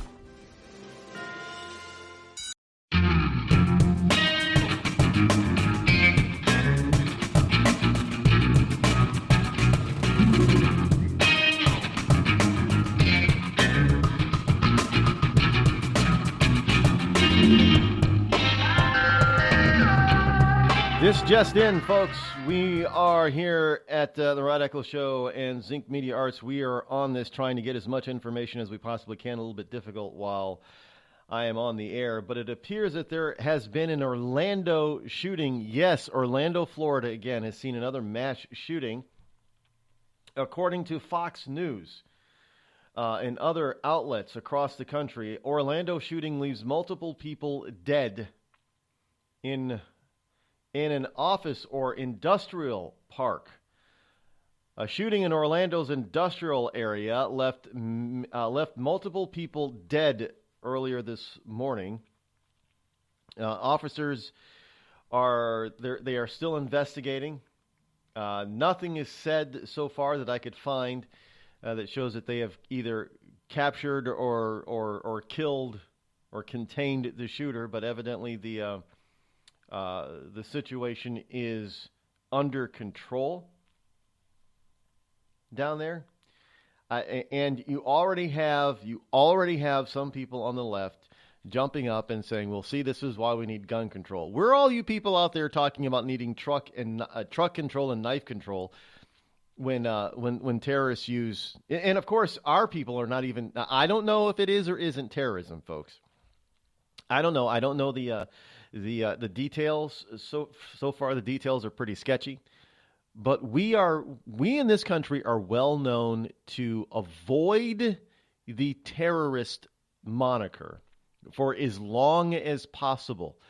Whereby you go to Europe, especially France and Britain, the first thing they will tell you that, yeah, we're investigating this as a terrorist attack. Not here, though. No, they don't want to say that. I don't know why, because every time they say we're investigating as a terrorist attack in a European country, and most of the time it turns out to be a terrorist attack. Here we want to, we're not sure if it's terrorism. Even when the perpetrator is yelling, everybody hears him yelling Allahu Akbar, running down the street, shooting people or stabbing people, and they say, well, it's too early to tell if it's a terrorist attack. We don't want to attribute that. I mean, it's just ridiculous. And then if it turns out to be, like a Timothy McVeigh, it's a homegrown terrorist, then all of a sudden the eyes light up with the lamestream media. Then they want to cover it, 9 ways a Sunday. They want to tell you every last little nuance, and they want to tell you what, during the Timothy McVeigh thing, they dug into Timothy McVeigh so deep that they even tried to tell you what he had for lunch when he was in 3rd grade. That's how deep they got into this stuff when it's homegrown terrorism. But if it's Islamic terrorism, they don't even want to tell you the name of these people. I mean, Omar Mateen, he was born here, but then you find out that his dad was an immigrant or was a refugee, and just like the Tsarnaev brothers, the Boston bombers. Well, they weren't born here, but they came here as little itty bitty children. They were refugees from the state of Georgia. They were Muslim Georgians from the state of the country of Georgia. They didn't want to tell us that. It's like, these afterthought types of things. But hell, we know where Timothy McVeigh went to kindergarten. We know if he had a nanny, we knew the name of the nanny, for crying out loud. We probably knew the name of the pediatrician that saw his mother while she was pregnant with him. When it comes to these terrorists, we barely know a damn thing about them. In fact, half the time, we got to get the information from an overseas foreign publication. It's how twisted these people are. The leftists in this country. It's how twisted. They're sick. It is a mental disorder, plain and simple. No, I'm not a mental health professional, but it doesn't take a mental health professional to really determine when somebody's a little bit off in the mental capacity arena. I mean, you don't have to be a mental health professional to understand and know that somebody has Down syndrome. You know. Or if they have Asperger's, you know. You know what it is. If you understand what it is, then you know who's got it and who doesn't. Well, I believe I understand what mental disorders are, and the left is full of people with disorders. And we call it different stuff. I mean, this is real stuff. We kind of laugh and joke at the Trump derangement syndrome. No, this stuff is for real. This is for real. Maybe we should stop laughing about it because it is for real. Whenever we have a tragedy like this, the first thing they want to do on the left is jump up and down and say, we need gun control. Even when it isn't a gun involved. Remember that? What was the knife attack not too long ago? They wanted to start shouting gun control, and we found out it was a knife attack.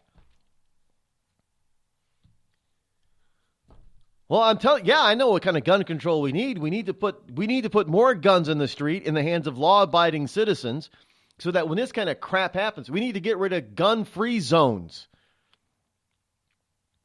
I'm sorry, if I'm going to work somewhere now, if I'm going to work, I don't care what your policy is. I'm packing. If it's legal for me to pack in that state, I'm packing.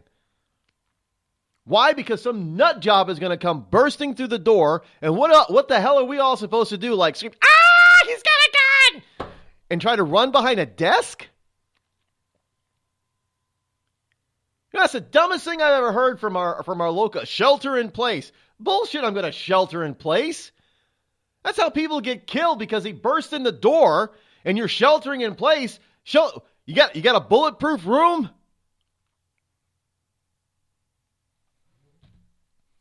Either I'm getting the hell out of there, or I'm making sure everybody else is getting the hell out of there, and I'm shooting back. If I go down, at least I'm going to go down fighting. I'm not going to go down defenseless. This is the most ridiculous thing I've ever heard. Let's just take away guns from law-abiding citizens so they can't defend themselves, so they become an easier target. As people say, notice how none of these terror attacks ever happen at a gun show. Notice that? They don't happen at a gun show.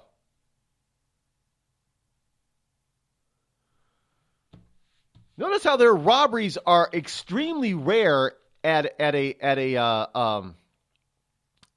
gun store, gun shop. Really rare. I mean, most of the time what you see is TV fiction.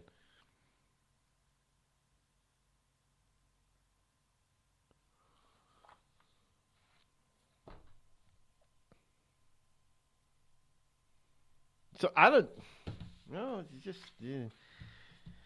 I have no idea. Well, it is. I do have an idea, because it's a liberalism is a mental disorder. There is really a thing called Trump derangement syndrome. And I just pick a right wing person that the left doesn't like, and whatever their name is that is a derangement syndrome that it is. I mean, look, it was a Reagan derangement syndrome, but Trump is just, these people are totally over the top on Donald Trump. I mean, we saw this we saw it on George W. Bush. There was George W. Bush derangement syndrome. I mean, it was so bad with George W. Do you people remember the movies that the people on the left made about the assassination of Donald Trump, or of George W. Bush? I mean, that type of thing is unheard of.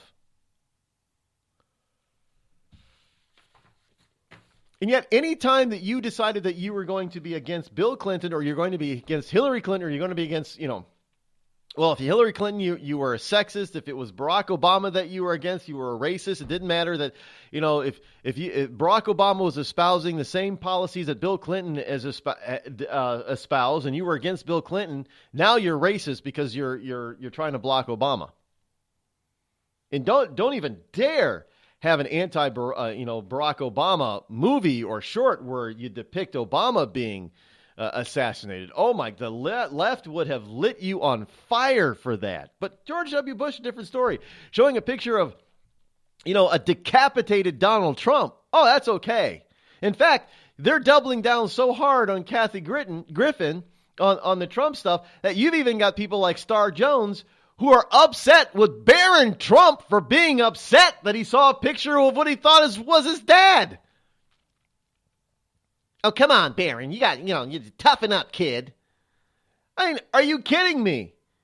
They're going to attack an 11-year-old boy for being upset and not knowing that a picture being held up by a comedian who isn't all that funny is a joke. How do they live with themselves every day? I just don't get it. You're now going to attack an 11-year-old boy for being upset that somebody has a picture of his dead father. Well, I mean, and his dad isn't even dead. I mean, but I don't know what they're giving a new definition to the term evil, folks. Really? They really are. There is a new definition to the term evil. And I am sure that Webster's dictionary is probably going to, under the word evil, they're probably going to have to add, in the description of the word evil, they're going to have to add Democrat.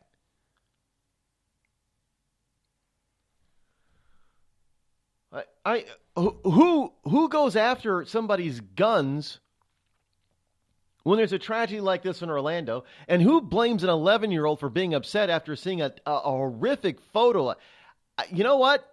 Maybe, well, I mean, we would be called being hypocritical, but maybe next time somebody does something like Kathy Griffin does, we just need to say, well, hey, let's just fight fire with fire. So maybe we needed to have a comedian with, well, the problem is that you're not going to find any conservative comedian who would even think that that's appropriate to do. But let's find a comedian who's willing to have a replica of a severed Obama head and see what happens. See what happens. I mean, if I were to hold up a replica of Obama's severed head, I'd probably have a bunch of people in dark suits and dark sunglasses with little things hanging off their ears banging on my door. Kathy Griffin does it, and everybody says, well, it's protecting her freedom of speech, man. She has a right to do that. Really? Oh, she's got a right to do the whole freedom of speech thing again. She's got a right to do that, but a conservative doesn't.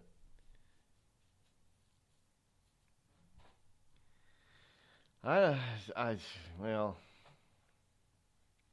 yeah, it is what it is, folks. I'm just not, hold on. We'll be back.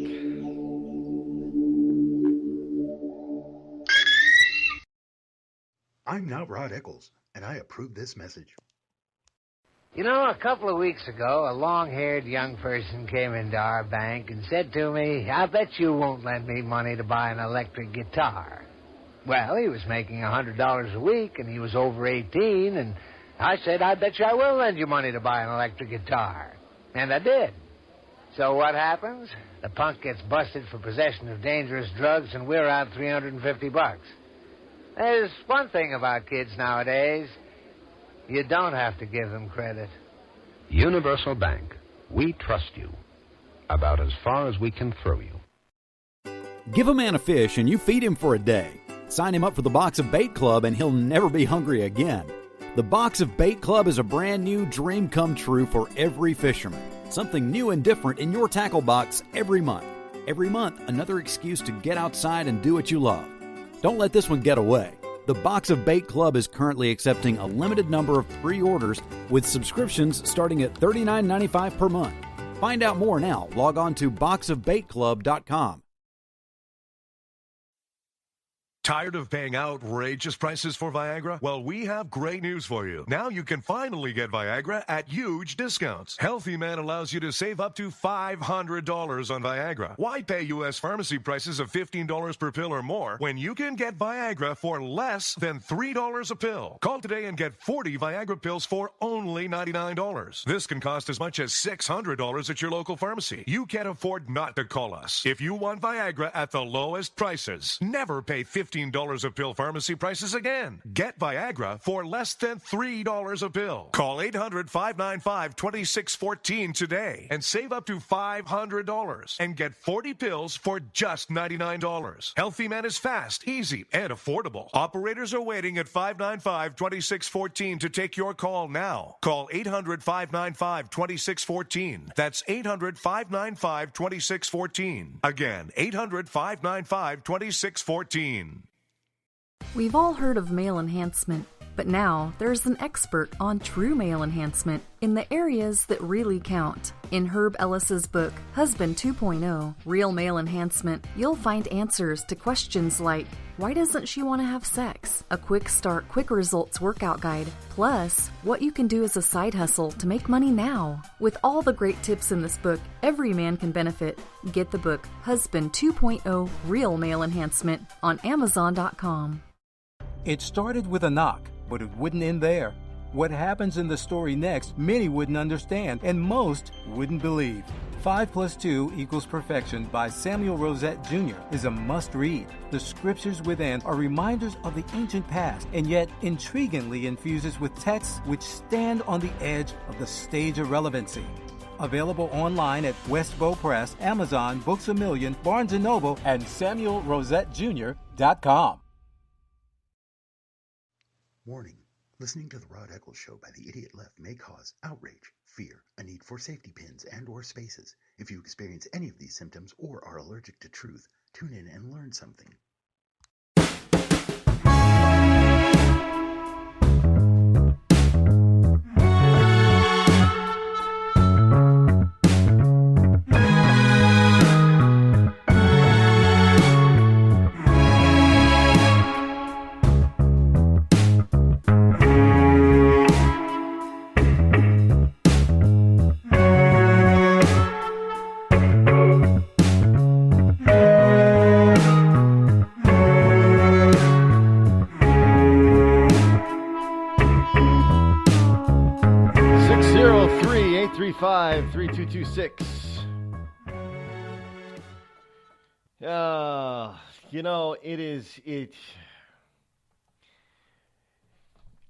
I'm surprised that I haven't gone. Look, folks, I've been doing this since 2009. And I know there are people out there that have been doing it much longer than I have. But to do this on a daily basis, I've been doing a 5-day-a-week show since 2009. Yeah, it started out as an hour, but it quickly went to 2 hours. So for much of the last 3 to 5 years, it's been a 3-hour program. So daily, I have got to go through all of this stuff this stuff just doesn't fall in my lap. I got to go research this, and on a daily basis, I'm researching this. And it's amazing how strong your mind has to be in order to prevent this from affecting you and making you completely and totally depressed. Because it can. I can see where this could, have some people being, mentally depressed. I mean, when you keep reading some of the utter and sheer stupidity that come out of some of these people's, and no, it's not always the leftists. Sometimes people on the right in the GOP say some stupid stuff, but this is not one of those times where it's coming from the right. It is the vast majority of the time, it comes from the left. Here's one for you, from the Hill. Los Angeles, California mayor. From the wonderful city of angels, L.A., Hollywood, the left coast. The mayor of all the beautiful people out there in sunny Southern California. He says, and I quote, immigration arrest could cause a tinderbox. So now upholding the law is going to cause people to riot. Los Angeles Mayor Eric Garcetti, in a recent radio interview over the terrestrial airwaves in L.A., said he is concerned that increased immigration and customs enforcement, otherwise known as ICE raids, under the Trump administration could cause already high tensions in his city to boil over. And he says, and I quote, if something goes wrong, I fear a tinderbox out there, where people will suddenly say no and try to defend, keep that person from being taken. So now we're supposed to not uphold the law because he's afraid that some people may try to defend the people being detained for being here illegally. So instead of providing support, additional support, he's out there saying, well, we shouldn't be out there, rounding people up. We know that they're illegal, but we shouldn't be rounding them up because somebody else is going to get mad. And all those wonderful Latinos in my city are going to get mad and they're going to start to riot. Oh my goodness, we can't have that. We can't uphold the law. How idiotic are these people? So, legal citizen, hey, the next time you get pulled over by a cop for doing 45 and a 30, say, look at all these people around. All these other drivers, they're going to get mad one day. They're going to try to defend me. You better not give me that ticket. Try that out and see how far you get.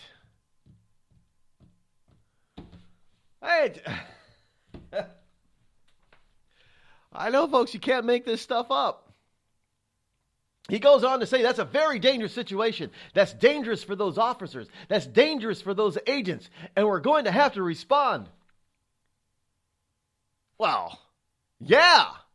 How about if you're going to hold other Americans, legal citizens, responsible and accountable to the law, even if the law is stupid, and how about you hold everybody accountable then? Start arresting people who get in your way. For obstructing justice is pretty damn simple. That's how you get the situation under control. And if they get violent, hell, shoot them. Oh my, Rod just told the cops to shoot people. Yeah. If they're breaking the law or threatening innocent people's lives or the lives of officers, no matter what kind of officer they may be, shoot them. I mean, for crying out loud, you can protest all you want, but you don't get to threaten the lives of innocent people, and you don't get to threaten the lives of law enforcement officers. You don't get to get involved and interfere in the job of the officer. I get the fact that sometimes these people, people are falsely imprisoned or jailed or what have you, but that's what the court system is for. And those officers should be held accountable when they do such a thing. But until then, you got to stay out of their way. You can't even uphold the law anymore. The following program is recommended for mature individuals and may contain material unsuitable for morons, cretins, and dishwipes. If you are a moron or a member of the PTL Club, please turn off your radio, because we don't need any more stupid, narrow-minded, pencil-neck geeks who wouldn't know the First Amendment if it came up and bit them on the butt. Thank you. When I found out I had atrial fibrillation, a serious but highly treatable heart condition, the first thing I thought of was who would take care of my wife and children if anything were to happen to me. My doctor recommended Prevactin. I had a lot of questions, so I did some research. It turns out Prevactin is the #1 recommended drug for Crohn's disease. I think my doctor's trying to kill me and steal my wife. Doctors. They'll stop at nothing to get your wife. The Red Cross responds to nearly 66,000 disasters every year, most of them house fires. Red Cross President and CEO Gail McGovern says you need to develop an evacuation plan and practice it, especially with your children. It takes just 2 minutes for a home to be engulfed in flames. Practice those drills. We all think our kids know what to do. They don't. We need to teach them. We have started a large campaign where we're going into vulnerable communities and helping install smoke alarms. Already 92 lives were saved, and 4 of those lives were saved by a 5-year-old girl who remembered what we taught them during these fire drills, and she got her family out. We also have a slew of free apps that people can download onto their smartphones. It's what to do in every kind of disaster you can imagine, how to prepare and how to recover. To help support all the Red Cross does and to make a financial donation, go to redcross.org. That's redcross.org. See that cute little dog in the pet store window? Chances are it came from a puppy mill. A breeding facility that forces caged, neglected, and often sick dogs to churn out puppy after puppy to be sold for profit. Meanwhile, millions of wonderful, healthy pets end up in animal shelters. This leads to the killing of more than 9,000 by the end of today. But with one simple choice, you can help. Just by deciding to adopt instead of purchase your next pet. Animal shelters are full of amazing pets looking for a home. When you adopt your new best friend, not only are you saving a life, you're taking a stand against puppy mills. When your friends see the smart choice and impact you've made, they adopt their next pet and share with 5 of their friends, who share with 5 more. Before long, thousands get involved. Pet stores stop selling dogs from puppy mills, and even more lives are saved. And with your help, we can save them all. Visit bestfriends.org/puppymills to learn more. Every day, the men and women of the United States Marine Corps demonstrate their commitment to defend the American way of life. Since 1775, we have served our nation as a force in readiness. Get some rear security. From combat operations to humanitarian assistance in every corner of the world. No matter where the mission takes us today, or wherever our country needs us tomorrow, we always remember the land we call home. As Marines, we take a stand for each other, for our nation, for us all. The few, the proud, the Marines.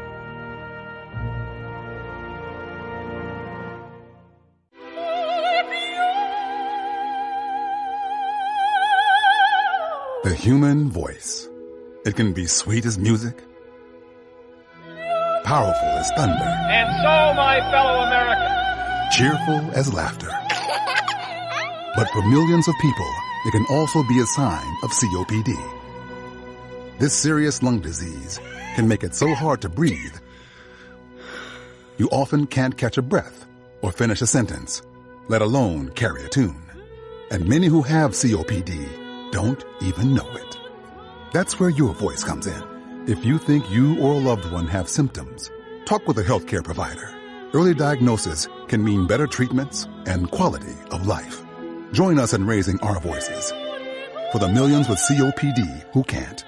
Learn more, breathe better at NIH.gov.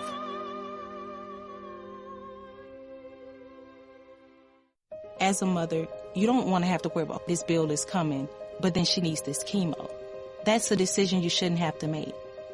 It's a huge burden lifted financially, and so it allows you to give singular focus to your child. I've never known a hospital that takes care of their patients so thoroughly. That was the first thing I was like, how are we going to do this? When they told us that we didn't have to pay a single bill, I was like, wow. They pretty much have saved us. It's like the world has been lifted off of your shoulders, and now your focus is supporting this child. There is not another hospital like St. Jude. The patient care is unmatchable. It saved my life. It saved my daughter's life. It saved our family. St. Jude Children's Research Hospital. Finding cures, saving children. Learn more at stjude.org. On the battlefield, there's a saying America's military men and women live by.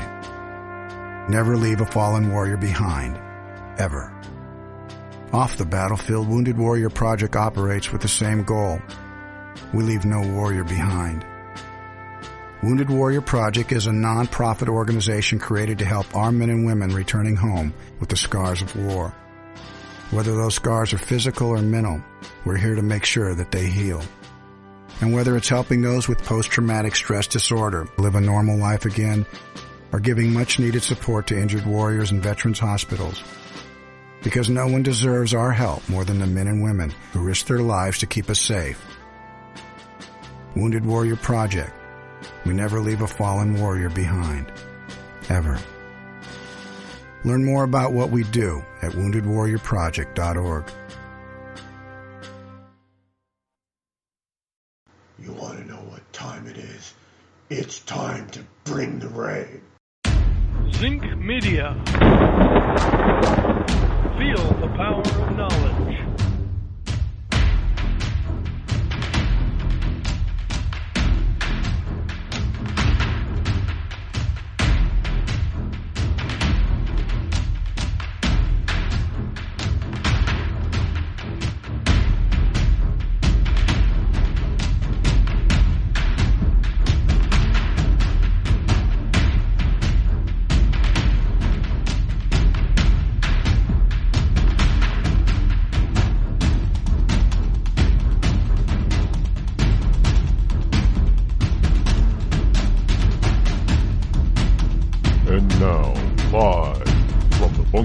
Studio located somewhere within the great granite state of New Hampshire is Rod Eccles.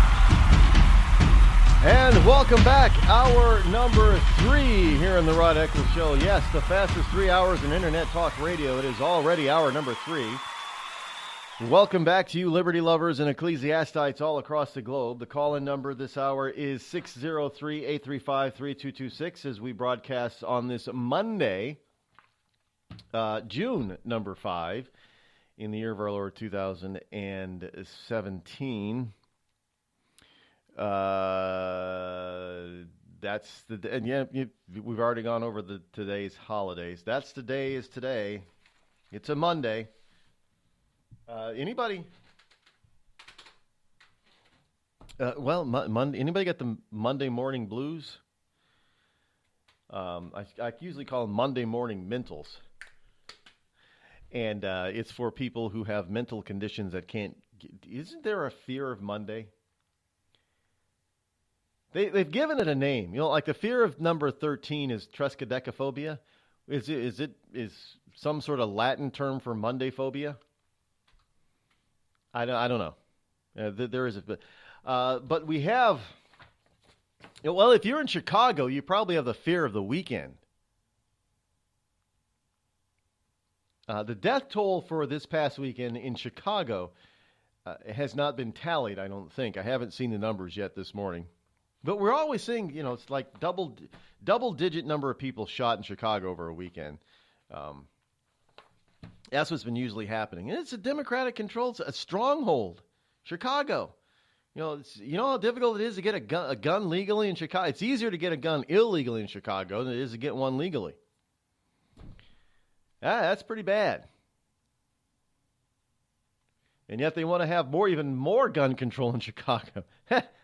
You already got the guns away from the legal citizen. I mean, so, they're defenseless now. And this is what they've done in Britain. They've taken the guns away from all the law-abiding citizens so they can't protect themselves. They're sitting ducks.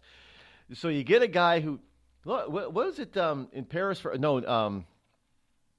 In France. Remember that when he was in the didn't they stop a trucker or a truck terrorist by shooting him?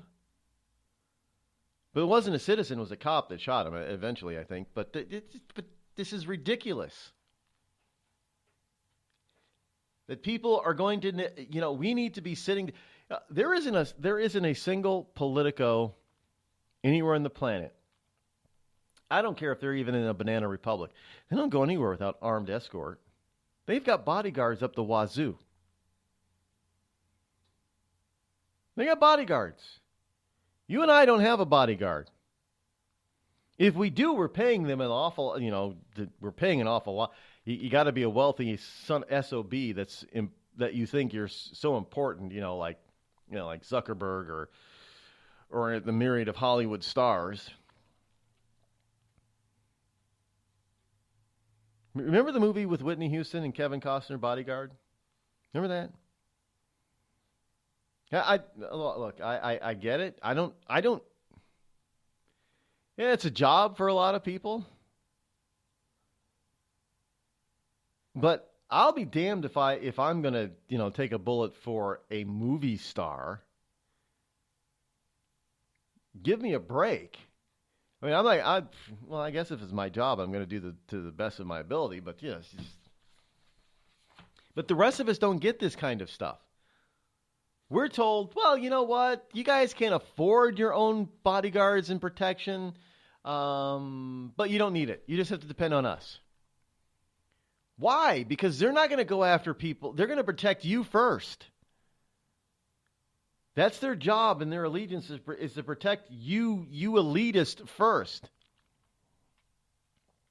Hell, and if it means that any of us get gunned down in order to protect your elitist ass, we'll get gunned down. We know the deal, and that's not the way it's supposed to be, and that's not the way it should be. The least you could do is let us, fend for ourselves. If you want us to do that, fine. Just give us the ability to do so.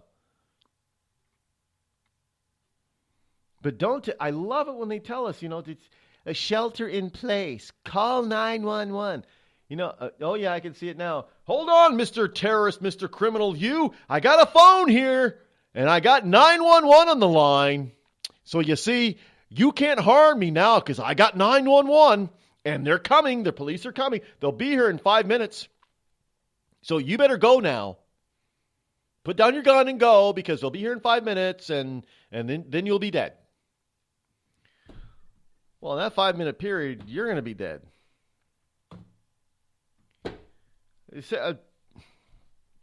Hate to say, look, I'm not one to advocate violence, but there is such a thing is that sometimes violent, fighting fire with fire, that actually works.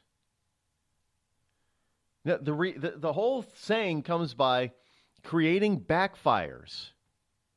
If you create a backfire, you actually take away the oxygen and the fuel that keeps a fire going. So it literally burns itself out. That's fighting fire with fire. You're using good fire to fight bad fire. Oh, do you a good fire or a bad fire? So fighting fire. So the same thing. You use you have an armed good guy against an armed bad guy. Now at least the good guy has a chance to survive and defeat the bad guy. He doesn't have much of a chance of defeating the bad guy if he can't match, firepower. I mean, you only get to do that kind of stuff in the movies and a TV show. You don't get a chance to be MacGyver and rig up something to stop a live shooter. That's not real life. Sorry.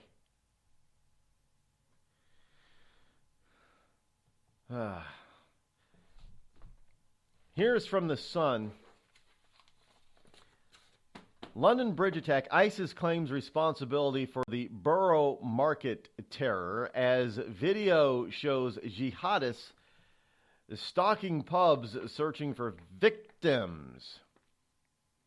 One police officer was seriously wounded while another heroic cop gunned down extremists within 8 minutes of the first emergency call. See, a gun stops terrorists. A gun's in the hands of a good guy stops terrorists. Now think if those terrorists were to try to pull something like that in, I don't know, Texas.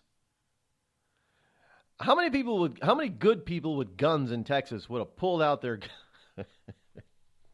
there would have been so many bullets flying from the good guys that innocent people may have been hit.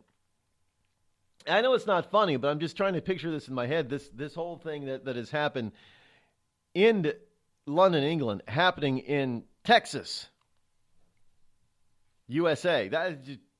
No. They wouldn't. I don't think they get very far. Has there been a terrorist attack within the state of Texas? I'm going to be honest. I don't know. I haven't looked into it.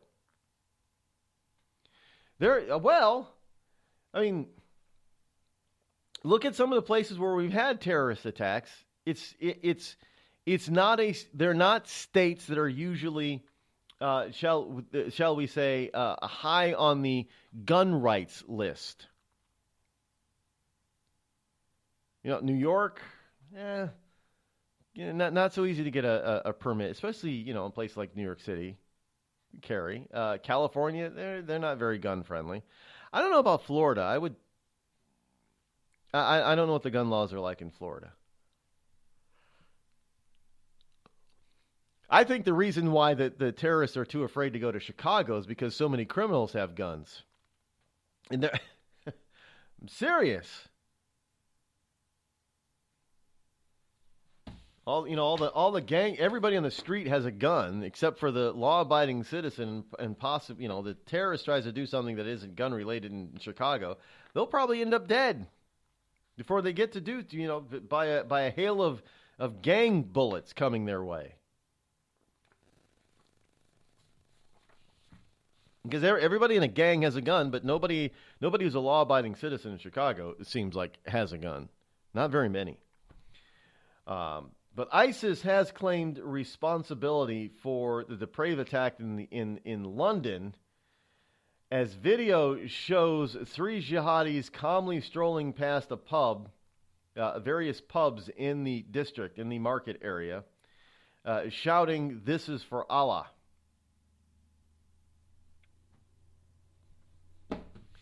So they have critically injured 21. I don't. And there's another meme out there. It looks like it's German television showing all the various different events after a terror attack. Like Pray for Paris. There's a couple of times for Pray for Paris. Going back to January of 2015 is when they started keeping track of this stuff. There have been, according to them, no less than 18 Pray For events since 2015. Pray for Paris, pray for San Bernardino, pray for Brussels, Orlando, for Nice, Wurzburg, Munich, Ohio, Berlin, St. Petersburg and Stockholm, Dortmund and Paris again, and Manchester, England, and London, England. Just over and over again. And we have people like the mayor of London saying, well, hey, this is just something that we're going to have to get used to if we're going to live in cities. No, it's not something that we should get used to. It is not something that we should expect. It is something that is highly preventable. And every citizen, I don't care what country you're in, you need to start holding your government officials accountable. And if necessary, stop being afraid. Throw them in jail where they belong. If they're promoting or perpetuating the ability for terrorists to do their evil, then they're capitulate. They're capitulating. They're helping. They are helping in this attack on you and me. They're aiding and abetting. I'm going to call a spade a spade. They're aiding and abetting the enemy, the terrorist, if they don't try to stop them. You don't tell me the best way to stop them is to start regulating and monitoring the internet. How about you start monitoring the people that you say is on your list? Oh, yeah, we knew about this guy. Well, he didn't do anything to him until after he killed 7 people.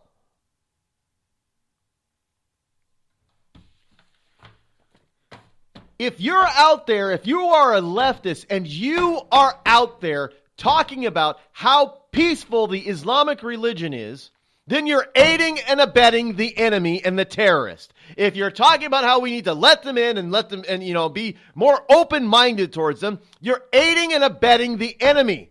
That is a crime. And you need to be held accountable. Hey, Rod, that's just racist, man. No. Racist is telling me to go back to Africa. Racist is telling some little girl who's won the spelling bee that she doesn't understand the word, a misspelled word from the president because it's not in her native tongue of Sanskrit. Don't you dare tell me about being racism, because you're the effing racist.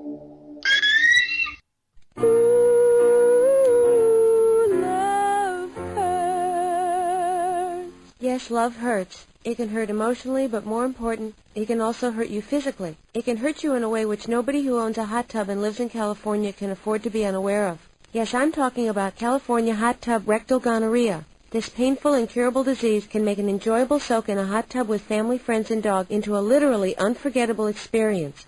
If you catch California hot tub rectal gonorrhea, not only will you walk around feeling like you're about to pass a twisted sardine can lid, you'll also smell like a pile of burning tractor tires. So don't jump out of the frying pan and into the hot tub, because if you get California hot tub rectal gonorrhea, it'll really burn your ass. This has been a public service message brought to you by the Citizens Against CHTRG Foundation. California hot tub rectal gonorrhea. We're not going to take it sitting down.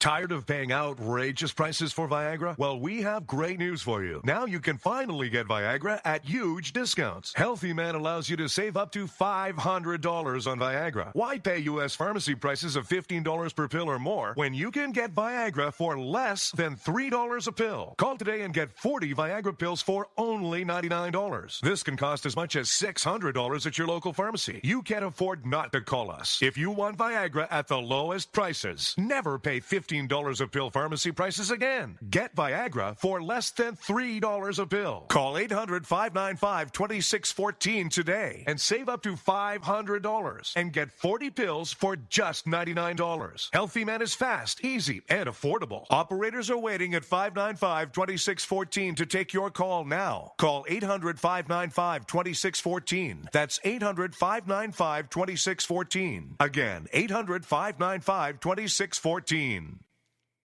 It started with a knock, but it wouldn't end there. What happens in the story next, many wouldn't understand, and most wouldn't believe. 5 + 2 = Perfection by Samuel Rosette Jr. is a must-read. The scriptures within are reminders of the ancient past, and yet intriguingly infuses with texts which stand on the edge of the stage of relevancy. Available online at Westbow Press, Amazon, Books A Million, Barnes & Noble, and SamuelRosetteJr.com. We've all heard of male enhancement, but now there's an expert on true male enhancement in the areas that really count. In Herb Ellis's book, Husband 2.0, Real Male Enhancement, you'll find answers to questions like, why doesn't she want to have sex? A quick start, quick results workout guide, plus what you can do as a side hustle to make money now. With all the great tips in this book, every man can benefit. Get the book, Husband 2.0, Real Male Enhancement, on Amazon.com.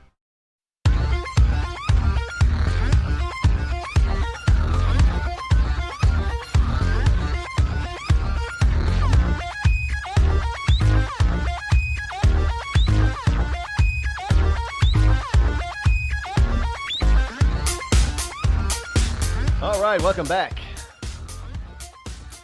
Got a new one here, a brand, well, I don't know if it's brand new, but it is a completely original patriotic song here, the next song, and we'll get to it right now because it is kind of lengthy, by the Allegiance Trio. Thanks to the Allegiance Trio for sending me this. It's a Christian patriotic song. God forbid it be a Christian song too, but yeah, it is. It's called I Will Stand here on Patriotic Music Mondays.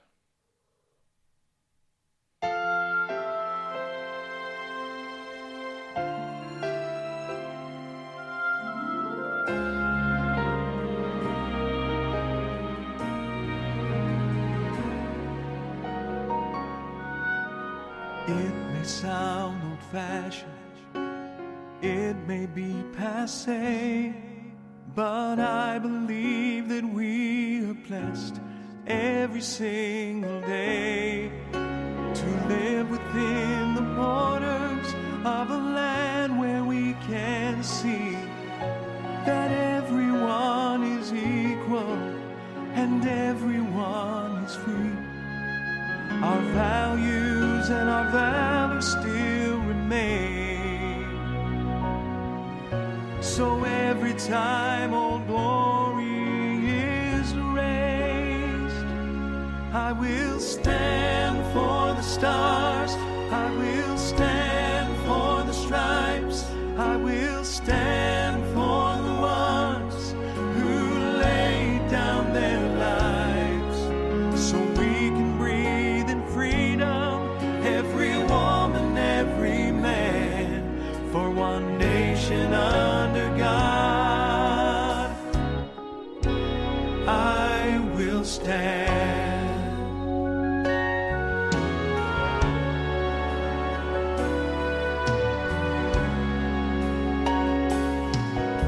Our founding fathers struggled, men and women died, defending ideologies that govern all our lives.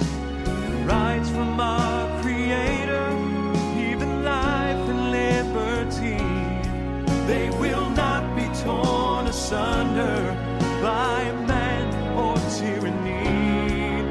So as we stand and honor them today, we can lift our voices and proclaim, I will stand for the stars, I will stand for the stripes, I will stand for the ones who lay down their lives so we can breathe in freedom, every woman, every man, for one nation under God. The world will never understand what we know is true, that America is more than a land, she's the more than me and you. I will stand for the stars, I will stand for the stripes, I will stand for the ones who lay down their lives so we can breathe in freedom, every woman, every man, for one nation under God. I will stand for the stars, I will stand for the stripes, I will stand for the ones who lay down their lives so we can breathe in freedom, every woman, every man, for one nation under God. I will stand, I will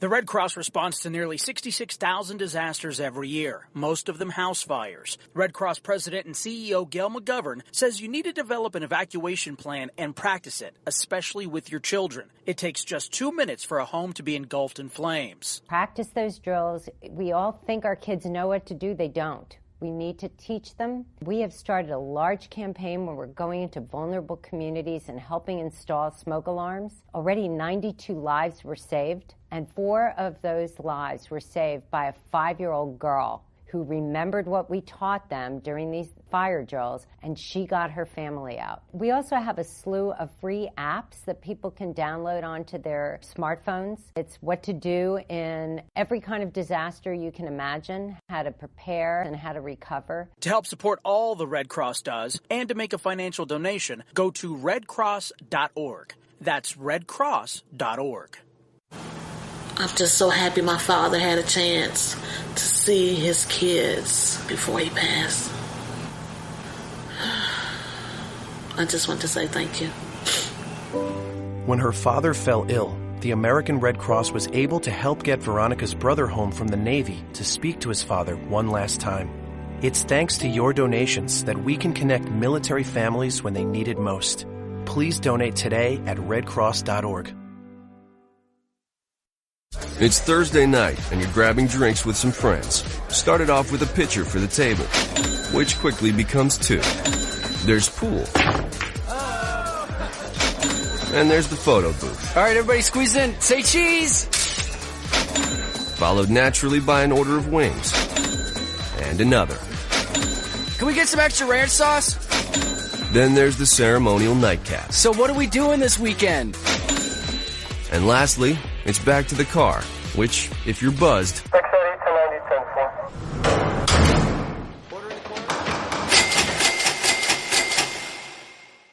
could be the most expensive night of your life. Getting pulled over for buzz driving could cost you around $10,000 in fines, legal fees, and increased insurance rates. Nothing kills a buzz like getting pulled over for buzz driving, because buzz driving is drunk driving. Brought to you by the National Highway Traffic Safety Administration and the Ad Council. Every day, the men and women of the United States Marine Corps demonstrate their commitment to defend the American way of life. Since 1775, we have served our nation as a force in readiness. Get some rear security. From combat operations to humanitarian assistance in every corner of the world. No matter where the mission takes us today, or wherever our country needs us tomorrow, we always remember the land we call home. As Marines, we take a stand for each other, for our nation, for us all. The few, the proud, the Marines.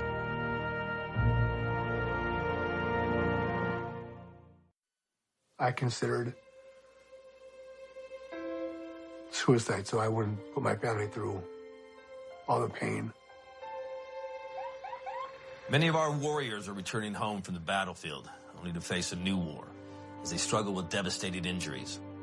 At Wounded Warrior Project, we understand. We're there to help. Even though you think you're broken, you're not. It's the physical and the emotional healing that Wounded Warrior Project provides. With a gift of just $19 a month, you can join Wounded Warrior Project. You'll help provide critically needed programs and services that rebuild lives. Beautiful. There you go, buddy. The ongoing needs of our wounded and their families will continue for many years to come. Now is the time to show your support. Call now or go online with your gift of just $19 a month, and we'll send you this Wounded Warrior Project blanket. It made me feel that there's people out there that care about us. After this event, we can finally maybe start to heal as a family and move forward. We need your help. The families are hurting.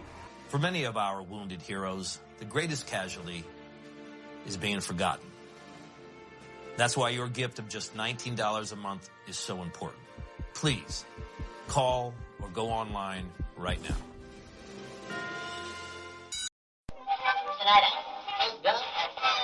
This is Free America broadcasting on the Rod Eccles Show with a message to all patriots trapped behind the lines in California, New York, Boston, and Chicago. Don't give up, true lovers of America. Even as we speak, moves are being made to drive the invaders back to the land from which they came. Defeat the would-be dictators and lift the chains of tyranny from around your neck. Stay strong. Stay brave. You're not forgotten, and you're not alone. Until next time, patriots, this is Free America signing out. Bring the rain.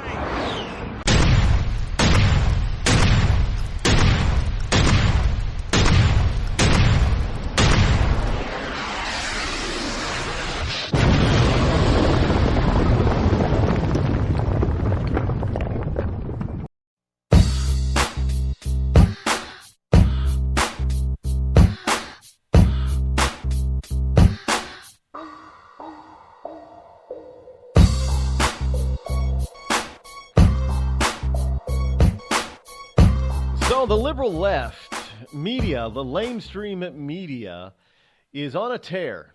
Yeah, well, they're well, I wouldn't say on a tear, unhinged. I would tend to say that they're coming unhinged, but that might be an insult to hinges on doors and gates everywhere. Really, you can, again from the annals of you can't make this stuff up, folks. The Daily Caller is reporting MSNBC anchor wonders if Trump is trying to provoke a terror attack to prove a point.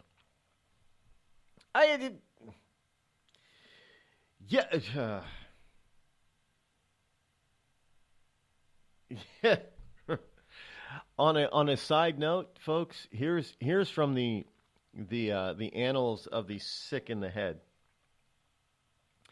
A transgendered girl, in other words, she's actually a boy, but she's a transgender girl athlete, comes in first in a girls' sprinting contest. But her time, well, his time, if he were competing against boys, like he should have been, he would have come in last place.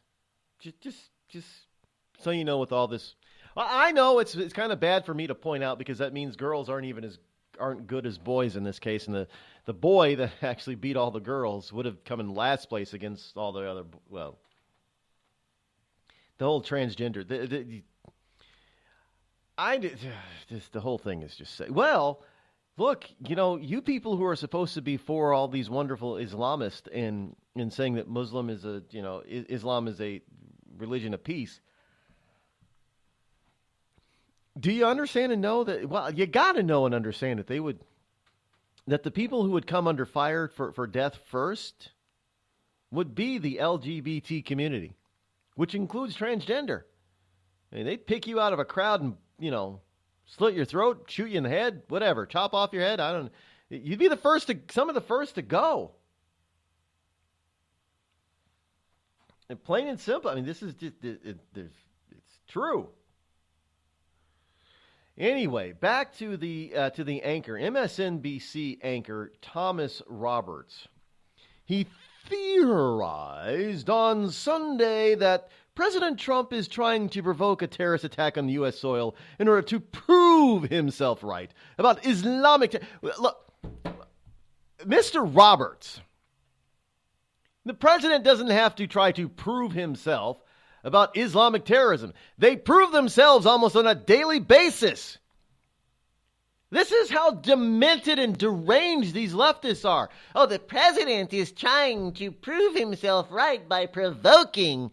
How the hell is he going to provoke a terrorist attack? Oh yeah, I'm sure all the wonderful sleeper cells in the USA are sitting back reading the tweets of the president. The president has evoked us. We are going to attack now. We attack tomorrow. Attack at dawn. We're going to attack. By Allah, we're going to attack. Because of the president's tweet. Are you kidding me? Roberts floated the theory during two separate interviews, one with Atlanta Mayor Kasim Reed and another with former Vermont Governor Howard Dean. Yeah! Roberts pointed to Trump's tweet early Sunday in the wake of a terrorist attack that the left at least 7 dead in London. And then Trump is trying to provoke an attack here just to prove himself right. So all those, I'm just sorry that, I'm afraid these people are trying to blame Trump for everything. Yeah, the London attack, that's Trump's fault. The Paris attack is Trump's fault. Which Paris attack? All of them. All of them, right? Well, he wasn't president. Doesn't matter. Everything bad is the terrorism is president's fault. Everything. Donald Trump just mean. He's just an evil, bigoted, racist, misogynist. The reason why we get attacked is because they don't like Donald Trump. He never had. He's the reason why America's hated everywhere. All the time, forever. Since the day that man was born, everybody hated Donald Trump. Nobody ever liked Donald Trump. 70 years ago, his mama didn't even like him. Said, doctor, I don't like my own son. Take him back.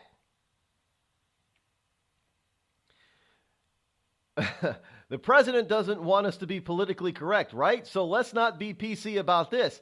Oh, yeah, that's the whole reason. Because, hey, let's not be politically correct. Let's call a spade a spade. Let's say a terrorist is a terrorist. Let's say the Islamic religion is not a religion of peace. And, oh, my God, that means the president wants the Islamic terrorists to attack the USA to prove his point. They don't need him to prove their point, to prove that point. They've already done it.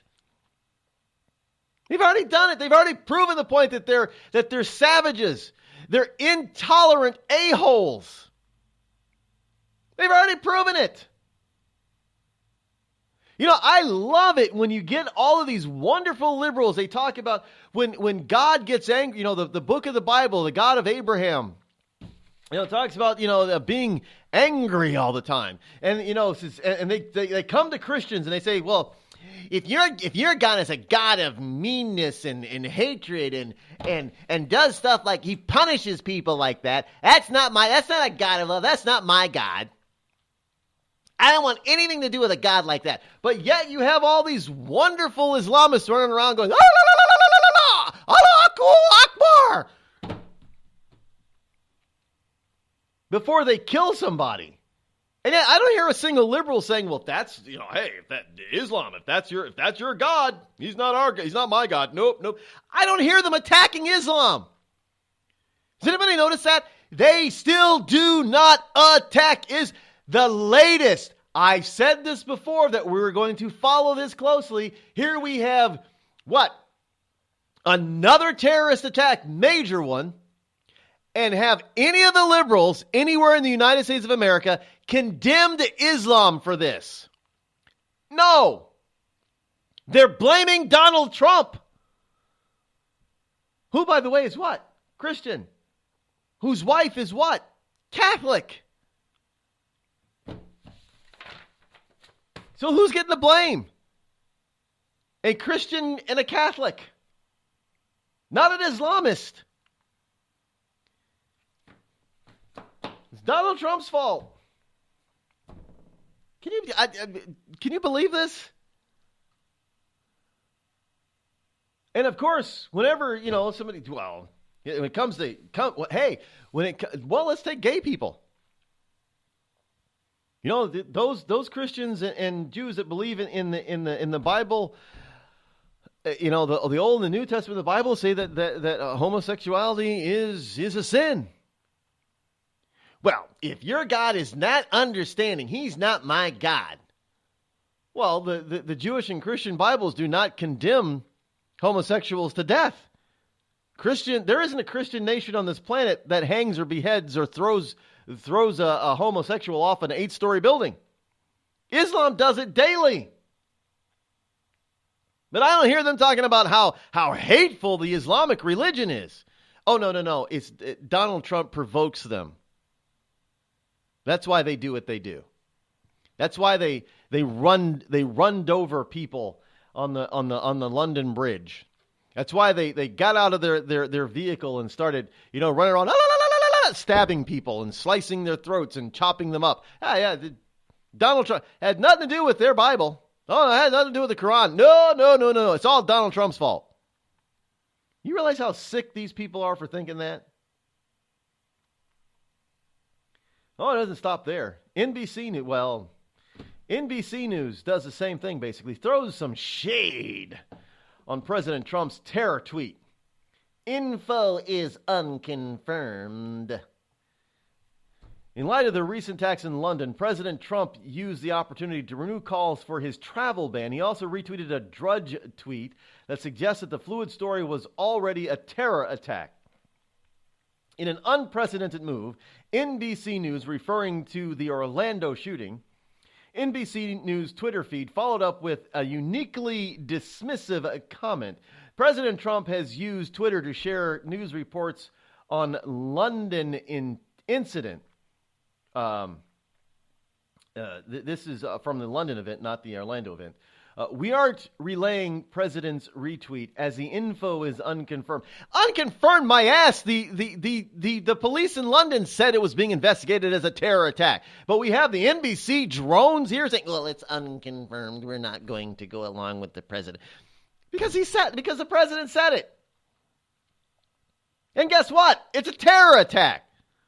Well, hello. I would think if you have, some people who run around saying, Allahu Akbar, while they're running people over and jumping out of the vehicle and start stabbing people, it's a safe bet it's a terrorist attack. Look, well, that's just a racist statement, right? Well, it's okay for CNN to tell a little 12-year-old American girl that has of Indian from India heritage that the reason why she doesn't understand what the president wrote in a tweet that he retracted and deleted is because she only understands Sanskrit? That's okay.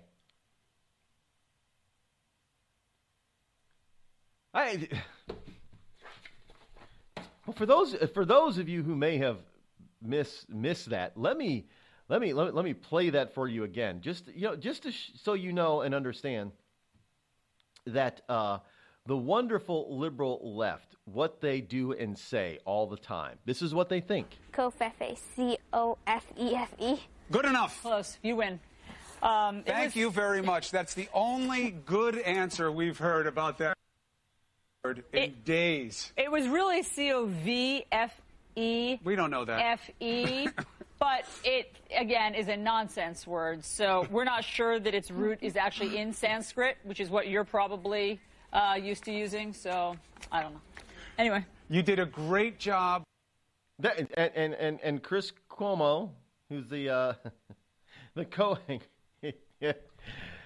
too bad you can't see the video on that.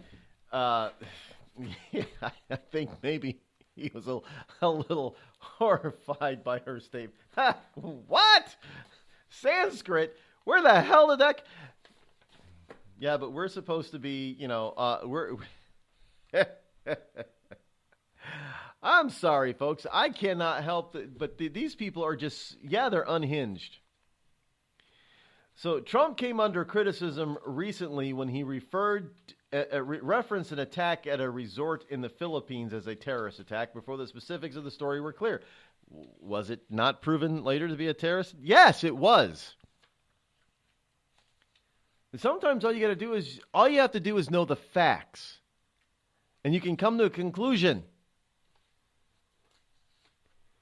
Now, no, it doesn't mean that you're always going to be right, but even after...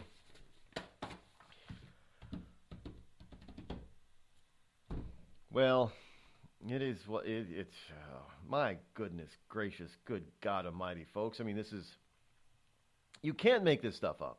These people are just that unhinged. It's disgusting. It's sickening. It's racist. It's bigoted, and it's just downright evil. The left is just downright. If anybody wants innocent people to die, it isn't Donald Trump. It's the left with their cheerleaders, the leftist lamestream media. Don't doubt me. What if I told you that you could lose weight simply by drinking coffee? Change your coffee, change your life. Our gourmet estate-grown coffee is infused with powerful herbs that help you melt fat and keep you from feeling hungry for 6+ hours. Get results or your money back. Order yours today at skinnycoffeeshop.com. That's skinnycoffeeshop.com. Tea and water also available. skinnycoffeeshop.com. Have a legal problem and need some serious legal advice? Then you're listening to the wrong podcast. Any facts we say here are probably wrong, and any analysis of the law should not be followed. There you go. Reasonable men are here to take a twisted look at the law. Stack your hayride. Learn in hand. Best name in law school. Check us out on iTunes, reasonablemen.com, or on your favorite podcast app. Reasonable men are back.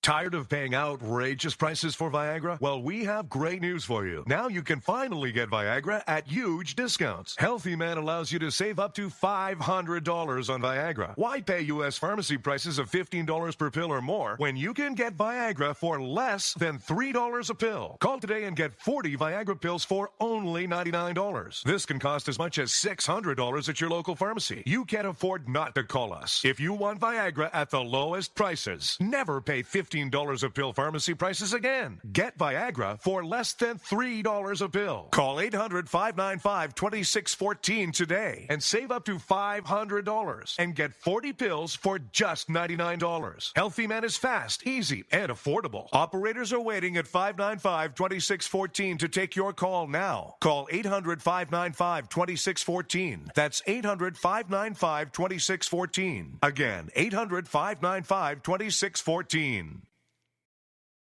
We've all heard of male enhancement, but now there's an expert on true male enhancement in the areas that really count. In Herb Ellis's book, Husband 2.0, Real Male Enhancement, you'll find answers to questions like, why doesn't she want to have sex? A quick start, quick results workout guide, plus what you can do as a side hustle to make money now. With all the great tips in this book, every man can benefit.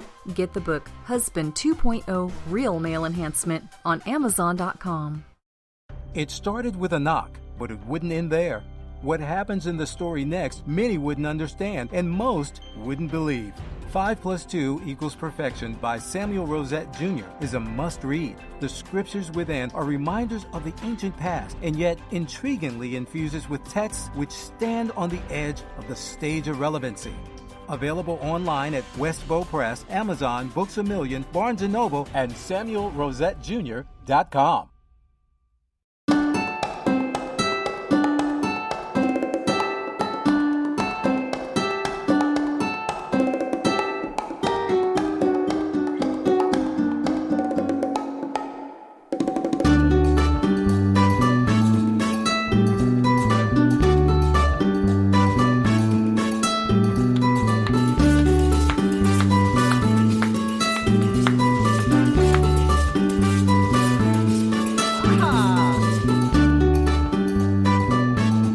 Dancing with the Stars. Do you like? I don't watch Dancing with the Stars. By the, I mean, so if you watch it, do you like when they do the Latin dancing, the tango, and they do other types of? Every once in a while, you'll see something somewhere about it. One of the stars on Dancing with the Stars, they did so wonderful, and they'll show the dance, and a lot of times it's a Latin dance. There's something about Latin dancing. It's the tango and all that kind of stuff. And the Latin waltz, it's just something very expressive about couples dancing Latin dance. Just really, it's kind of hot, actually. Kind of sizzles. Type of sexual sizzle. Really, personally myself, I like watching ballroom dancing. Every once in a while, I'll catch a ballroom dancing competition or championship on PBS, and I'm in awe about what these people do, and these dancers, absolutely amazing. And they're not doing backflips and everything else like that, and then it's just graceful on a dance floor, moving. I don't know how the hell they move their feet that way sometimes without tripping over each other. I mean, seriously. Have you seen some of the footwork that they do? My God, that's amazing. Great stuff. Really is. It's beautiful to watch, and the guys are well dressed, and the women in those flowing dresses, and I don't know how they dance in those gowns, man. Wow. And they still move those feet in those high heels too. They're always in high. Women are in high. And they do everything backwards to the guy. I don't know how they do it. I mean, I'd be tripping all over myself. Trip. Oh my God, trip. I'd be tripping everywhere. They'd be calling me, two left feet. You ever wonder why they call it left feet? Because right feet always get it right. It's the left feet that's always wrong that trips you up. Just saying. Ba-dum-bum. By the way, Trump urges into political correctness in wake of London attack, and that has got the left all up in arms. They're beside themselves with that. You can't, wait a minute, well, geez, you're trying to promote them to do this or what? No. Hey, guess who's finally got it? Well, at least they're making an outward expression of it. But the Guardian is reporting that the Gulf, the Arabic Gulf, not the Gulf of Mexico, but the Gulf out there in the Middle East, is plunged into diplomatic crisis as countries cut ties. We're talking about Saudi Arabia, the United Arab Emirates, Egypt, and Bahrain have cut diplomatic ties with Qatar, accusing it of destabilizing the region in the biggest diplomatic crisis to hit the Gulf in years. So evidently, Trump said something over there. When he was with the Saudi king, and he said something, because now you got the Saudis, you got the UAE, United Arab Emirates, you got the Egyptians, the Bahrain, and the Bahrainians. Who the hell can Bahrain hate? I mean, why? Evidently, Qatar.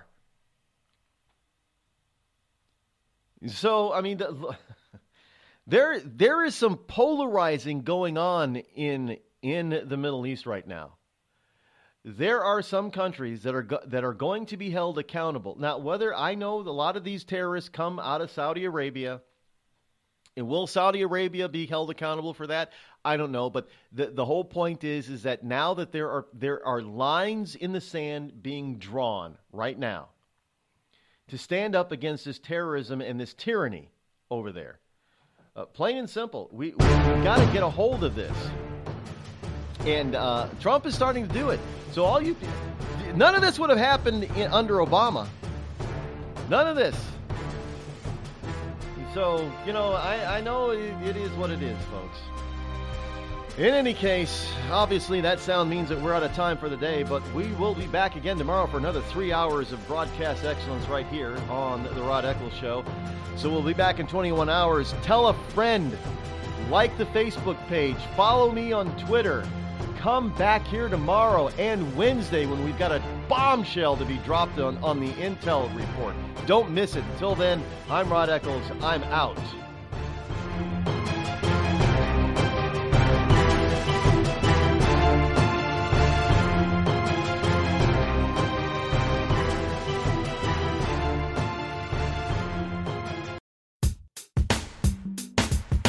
Damn, it feels good to be a Clinton.